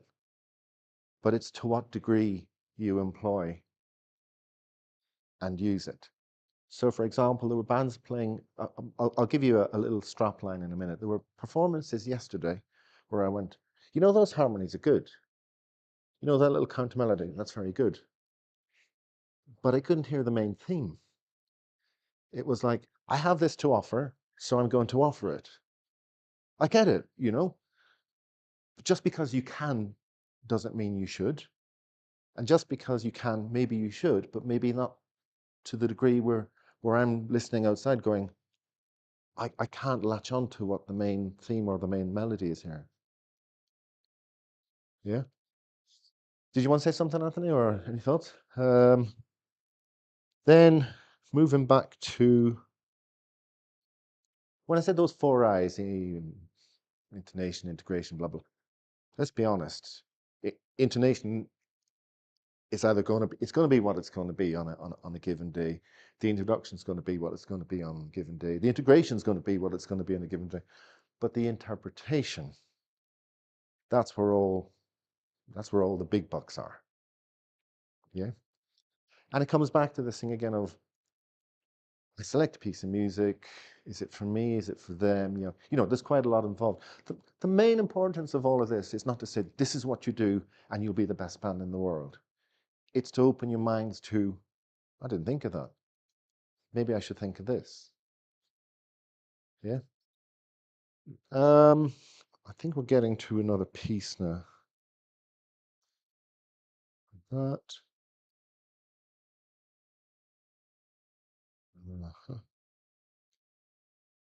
Oh yeah, the other little thing is, you know, you got the anacrusis in music, which is like if you take 2/4 March particularly,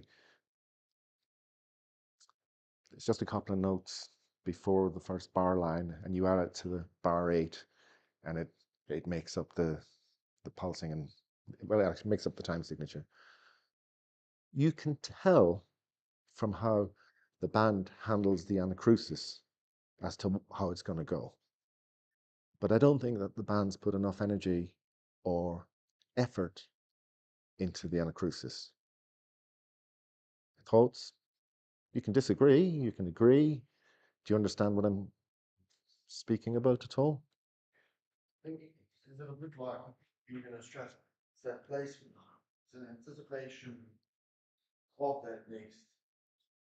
100% it is, but it's also defining the style in which you are going to present that entire 2/4 March. I'm not getting, I don't understand the Greek. It's the lead, it's the pickup. It's the pickup before the first bar line. Like the Links of Fourth doesn't have one, but most of the other 2/4 Marches do. It's correct, isn't it? Yeah, yeah. I think it's a very valid point. Second, the rushing, clipping, mistiming kind of sets what's happening on the first beat of the tune as it starts. Yeah. It almost creates a bit of an imbalance if it's not spot on. Yeah, it has to be the idiom and the interpretation that's going to follow as a consequence.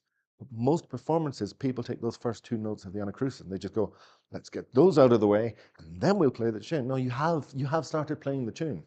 It can give you a sense of poise. Poise and character. Poise and character in a 2/4 March. Yeah. Remember, one leg is shorter than the other. How is it going to be shorter than the other if you just run through it? A few other notes.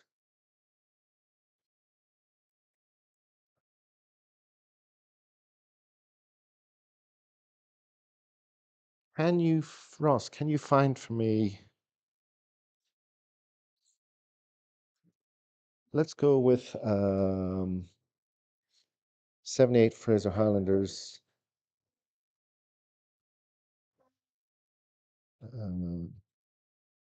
MSR.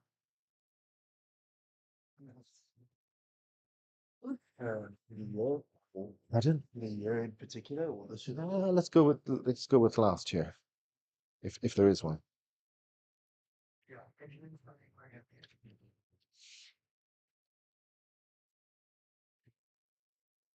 Yeah, that'll be the Worlds last year, won't it? Yes, so. Okay, right. Okay. So now we're going to play a bit of an MSR from 78s from last year at the Worlds, and then it's a free for all for a couple of minutes. What do you think? It's all yours, Ross.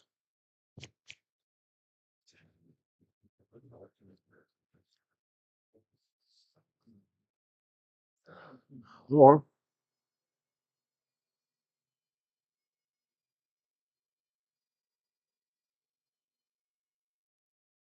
you can fast forward because they take forever to get there. Yeah.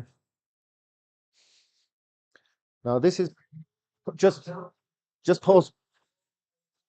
So this part of the get together, again, it's not about me telling you what's right or wrong. It's wear a slightly different hat.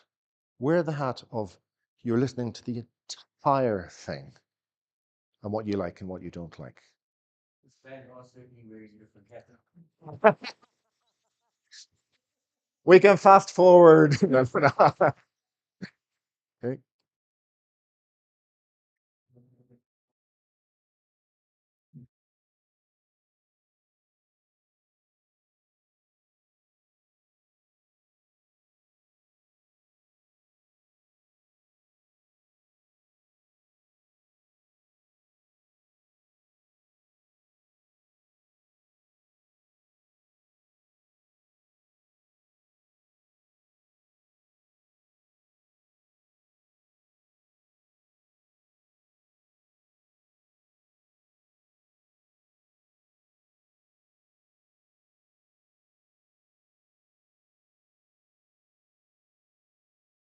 You listened to the first set of opening rolls. No, you didn't. Can you rewind it and go again? Right, you're wearing an ensemble adjudicator's hat now. The only time you're going to hear the opening rolls, the only time you're going to hear the quality of the drum corps snare lines roll work is the first set of opening rolls. So I'm wanting to play it again and then pause it again.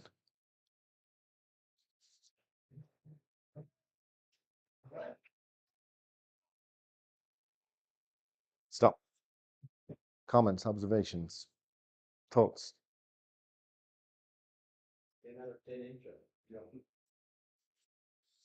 Well, they've only played one set of rolls. Well, there is always, yeah, that's fair, but there is always a pause. Let's talk about the pitch of the snares. What do you think is coming next by way of the pitch of the band? We heard lower, we heard flat. I don't like flat. I'll go with lower. The reason I don't like flat is the instrument doesn't conform to anything in an orchestra by way of hertz anyway. And you can get flatness within the predefined note. Okay, but I'm not going to get too heavy. So the kind of sensation we're getting is, and I would have the same, I wasn't in that one, I was in the other arena, the one the other day. And they've done nothing. They haven't played a single note. My vibe is going to be, this is going to be a slightly lower pitch than their competitors.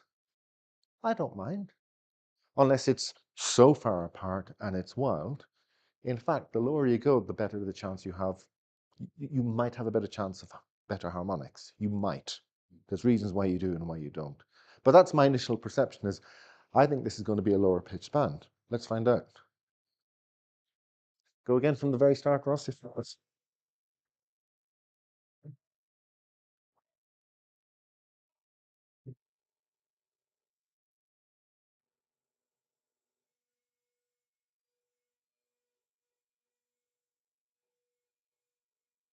You can stop again. You can stop again. So it is a lower pitch band. Okay. What's your views? Because let's be honest, nothing's going to get better in this 2/4 march from where it is right now. Not really.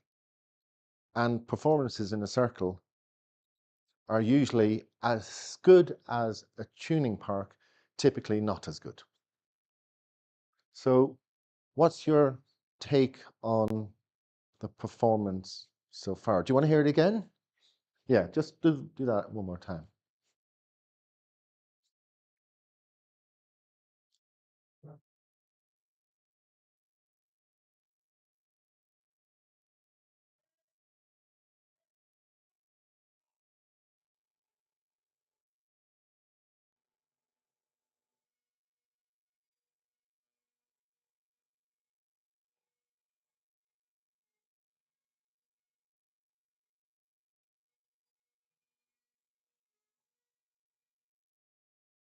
Thoughts, observations? Yeah, you don't have to put your hand in the air. These other people are rude. You just talk, man. Don't worry about them. I think Bruce is really good thing, and the pipers are better than the drum holes.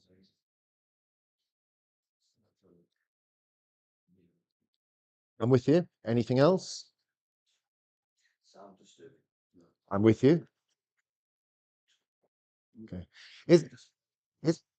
I find that really interesting because they did the first set of opening rolls. I had a perception of what was coming next. I was right in my perception. It's a slightly lower pitch than other bands, but then they've only played the first part, and I go, "There's actually an imbalance between the two chords." Those drums are like they're quite a distance away from where the competitors are going to be. They're actually quite a distance away from where the band is. Yeah. And as you said, was there an anacrusis? They went dee dee da. Yeah, there was no statement. You know, that's not how the tune goes. No matter if I want to interpret that 2/4 march slightly different to anybody in this room, we can have our own little twists on interpretation and phrasing, etc. Is it possible to fast forward into the suspe? Move on, say, move on. Just keep going, I'll tell you when. Go to something like 4 minutes.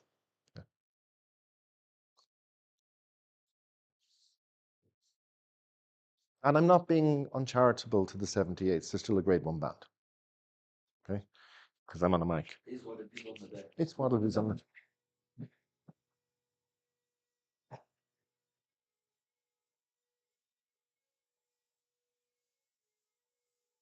pause. Thoughts?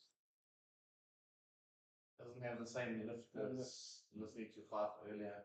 Okay, but it's a much more technical piece, but I totally agree. Let's imagine they played the same heavy content, right? Other thoughts? No real distinction of finishing march and starting stress better. Okay, let's talk about the Strathspey then, so far. Do you want to hear it again or the next piece? Play the next piece. Just keep going, yeah?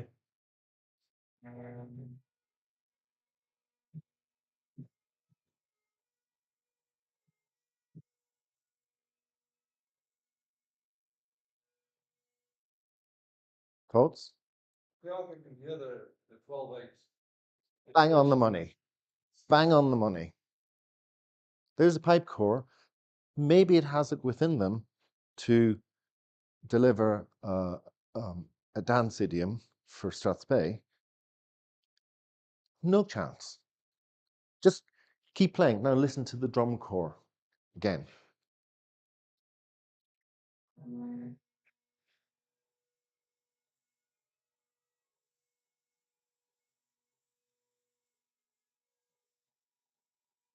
I'll make this declaration. I want to hear what you think, Anthony, on any of the drumming representatives. I think they're kind of trying to, as a snare line. Your thoughts? This isn't beat up the 78 state, by the way. It's a great one, man. When you say trying to have this their usual purpose, this is how they perceive to stress that. So this is what we're trying to get out of it. Yeah, I don't think he's trying to play a 12/8 idiom. I really, my heart of hearts, but you can hear there's a little bit of conflict within the organization. And it's not pick on Death Art Day or the 78s. They're still a formidable band. So I was trying to focus on the part. Yeah. Shaped to be quite dull, but then when you kind of listen close into it, you can hear the movements are quite crisp. Yeah. Then you go, well, where's this dullness coming from? It is coming from the drum, but they're quite flat in there. because all pipe bands are drum corps led. No, you don't have to agree. You can, but in my heart of hearts, what do you do as a pipe corps in that situation? You go, well, we don't want to play it that way. We're going to go over here and we're going to play how we want to play it. The band will collapse. You have no choice. Can we move on to the rail? So say go, I don't know, go about a minute from the end. Now, before you listen to the rail, let's save ourselves a little bit of time. Remember, it's ba-bum, bum, ba-bum, bum, ba-bum, bum. And maybe stress playing correctly. Yeah, we do that in a second. That's no problem. Fuck. Okay. Now remember the idiom and the rhythmical pattern. Yeah. And it's not downbeats, it's a dance.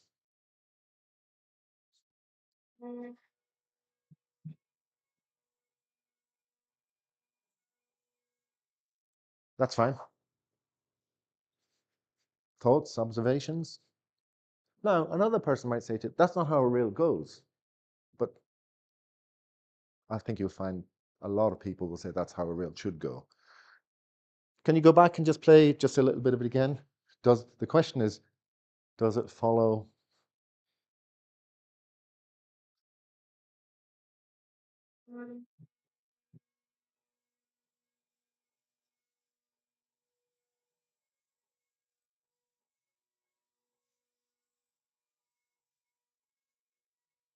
No, that's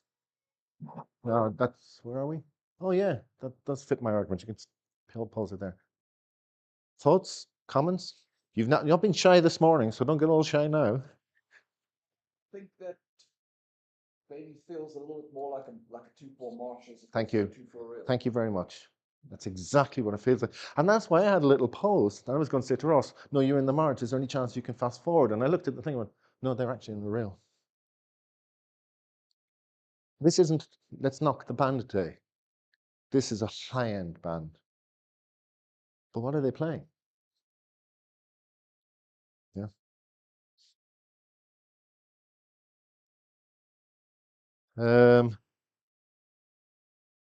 There was something else you mentioned. Somebody mentioned something about playing something. Oh, a good band. Yeah, even straight play games. And so it is. We just have to find it. Yeah. Me. Somewhere. Can you turn off? Can you turn off? Can you turn? Can you turn me off for a second? Yeah.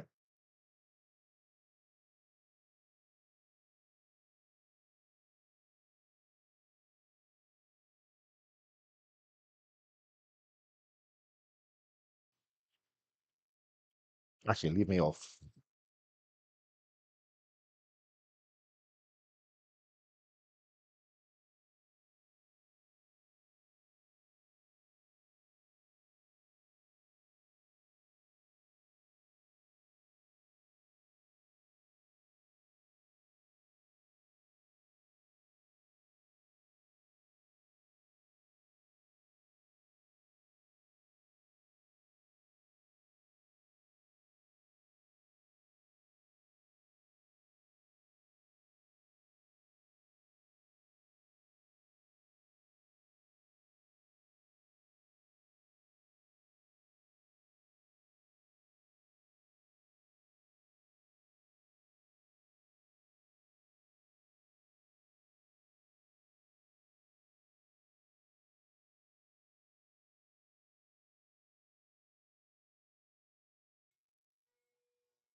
almost mathematical from the square sense. And the other thing is because they've chosen, this is where tune selection comes in big time.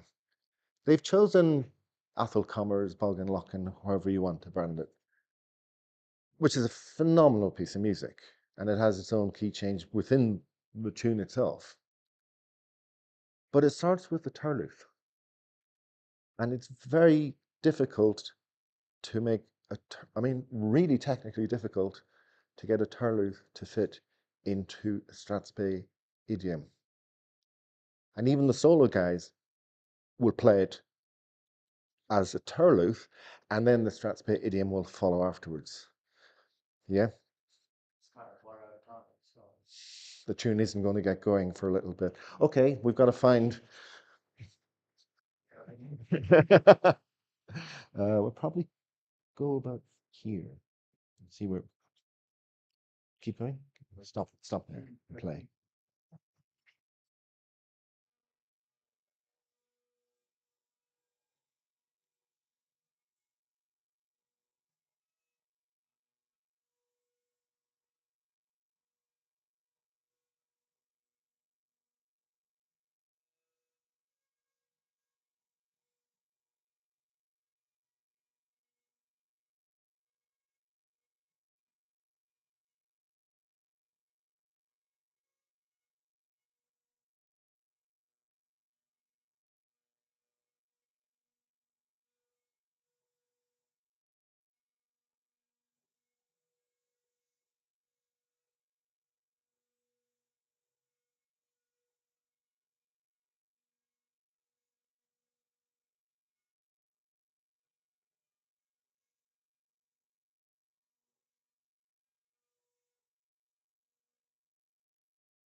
So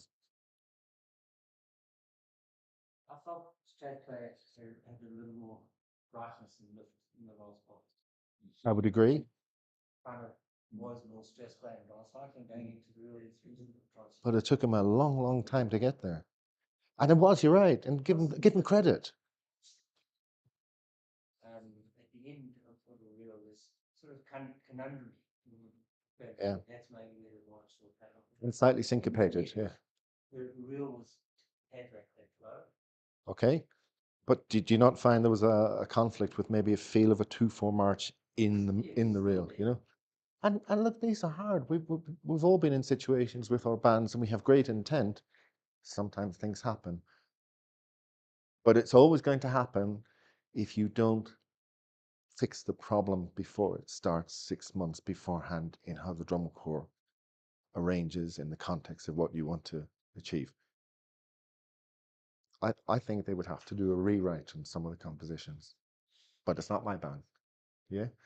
So somebody asked, can we find a performance of? Yeah. The interpretation of the first part is on purpose. If it's a heavy bottom hand that you have to cook it on, is it on purpose that they've kept it down? Okay. And they've played. Okay. Are you talking about the Strathspey? Okay. Number one, I'm not a mind reader, so I don't know what they did. But I think that typically when bands play that tune, even bands that do it well, they play the turluth that way. Because if you try it and play it any other way, it's going to go all over the shop. But you have to recover the situation really quick. That quick. Motorbike quick. Can we go to Inveraray district?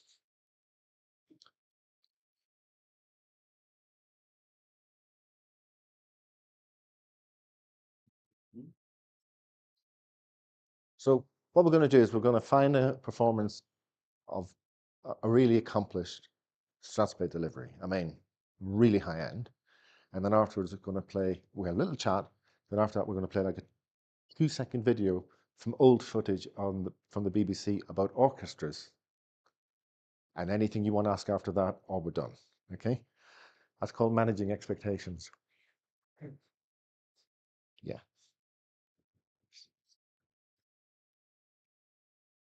That's a Strathspey. Okay. So if you kill the sound, And if you're able to fast forward it a little because they're walking up to the start line. There, perfect. Okay. So what we'll do is we'll play the entire piece, the whole March Sarsaparilla, and have fun.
Right, Ross.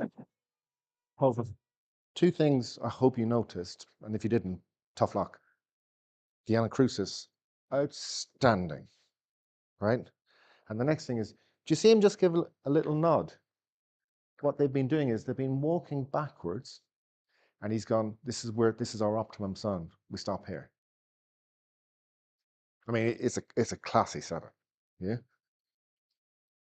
He's already figured out the distance. And now the distance, he's just gone, we stop.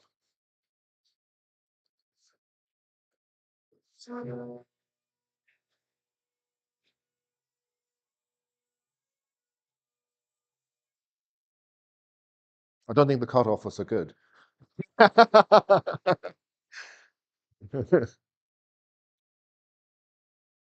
while all this is happening, it's top end, you know? And I'm going, and I would hope that a lot of you are going, I really like this. Yeah. Use this.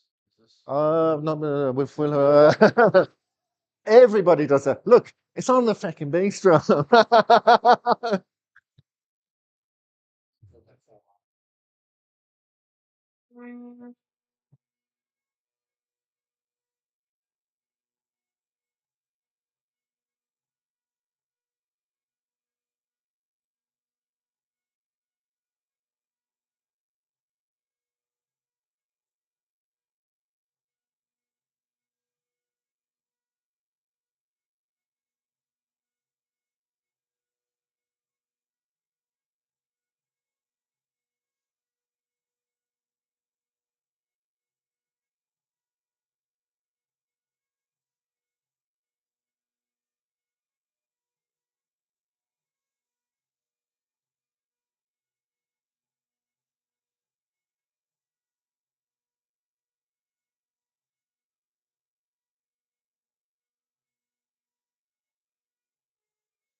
But I mean, we'll keep going. But do you feel it?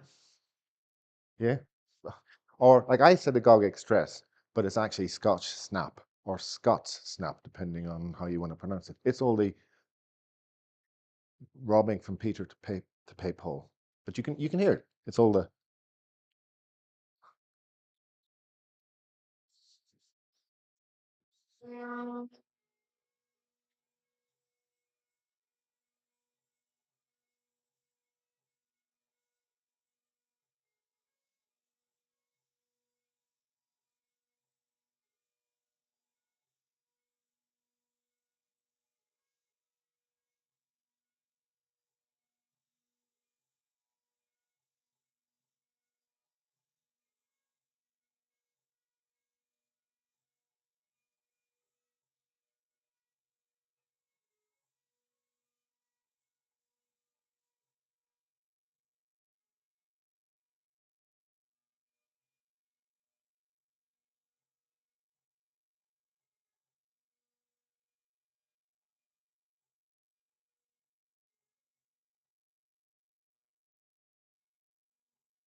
Thanks, Ross. Thanks very much. But you know, when you're saying, how do I make things better? And I know we'll get into some stuff in the workshops, a couple of little things. Those rhythms and idioms you teach in that context, you compose in that context. They're doing triplet movements in the drumming. 100% doing triplet movements. Can you find them? Smarts, really street smart, sparing accents, lowering dynamics, helping with upbeats, yada, yada, yada. One little, if you can get the other thing ready, right? One little thing, and let's take a specific example. Let's take Lord Alexander Kennedy, and let's take the fifth part. It keeps moving up the musical ladder, yeah? Then down up, but then all the way through. If a drum corps can't exploit that by way of dynamics, you know, that's a huge opportunity for drum corps to keep going, rum, rum, rum, rum. And you're on the outside going, and the guys go, yeah, they missed a G grace. I don't give a flying. Yeah, because the whole drum corps is just going. So this is just the final tiny piece. This is a really, really old thing I found on YouTube a number of years ago, and it's titled Everything You Want to Know About Orchestras, but We're Afraid to Ask. Yeah. So when they mention the word orchestra, think pipe band. And when they mention the word conductor, think pipe major and leading drummer. Pipe major, really, okay? Is it 47? Are you on 47 exactly? It has to be 47. Okay. It's just a tiny piece, and these are some serious leaders of world-renowned orchestras. Actually, one other thing before I play it. When we mentioned rhythm, harmony, melody, and color, or emotion, von Karajan in the Berlin Philharmonic, he used to actually write on the manuscripts black, orange, yellow. It wasn't enough that it was MF, PP, crescendo. He actually physically wrote on the scripts at the time colors, so that the orchestra went, before he tells us what we have to do, we know what we have to do. Okay? This is just a tiny segment, and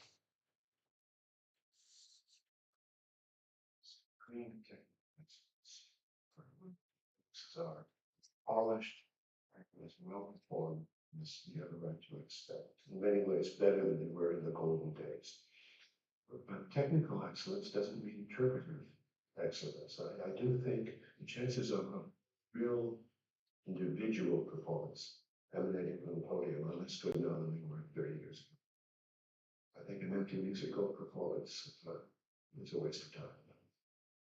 I realize your own mistakes and have a music locally with a brilliantly articulated performance that says nothing. And we hear a lot of us. One of my colleagues really think like things, and they've done nothing for us, except bring it to the state we find in many parts of the world.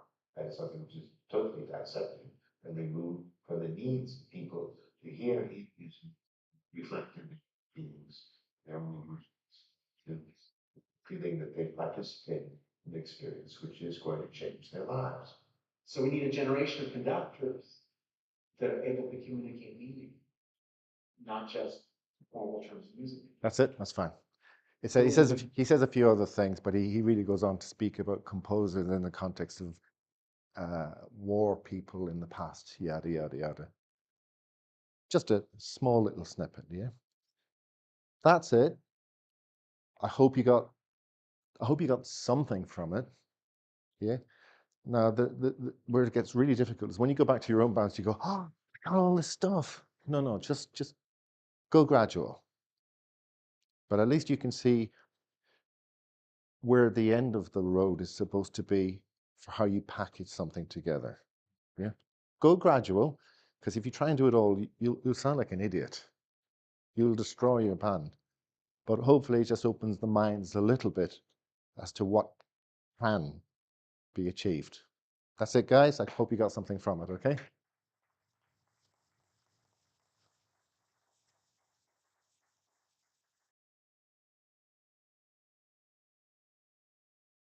insights. Thanks everyone once again for coming today, and we'll go home and sleep your yesterday off now.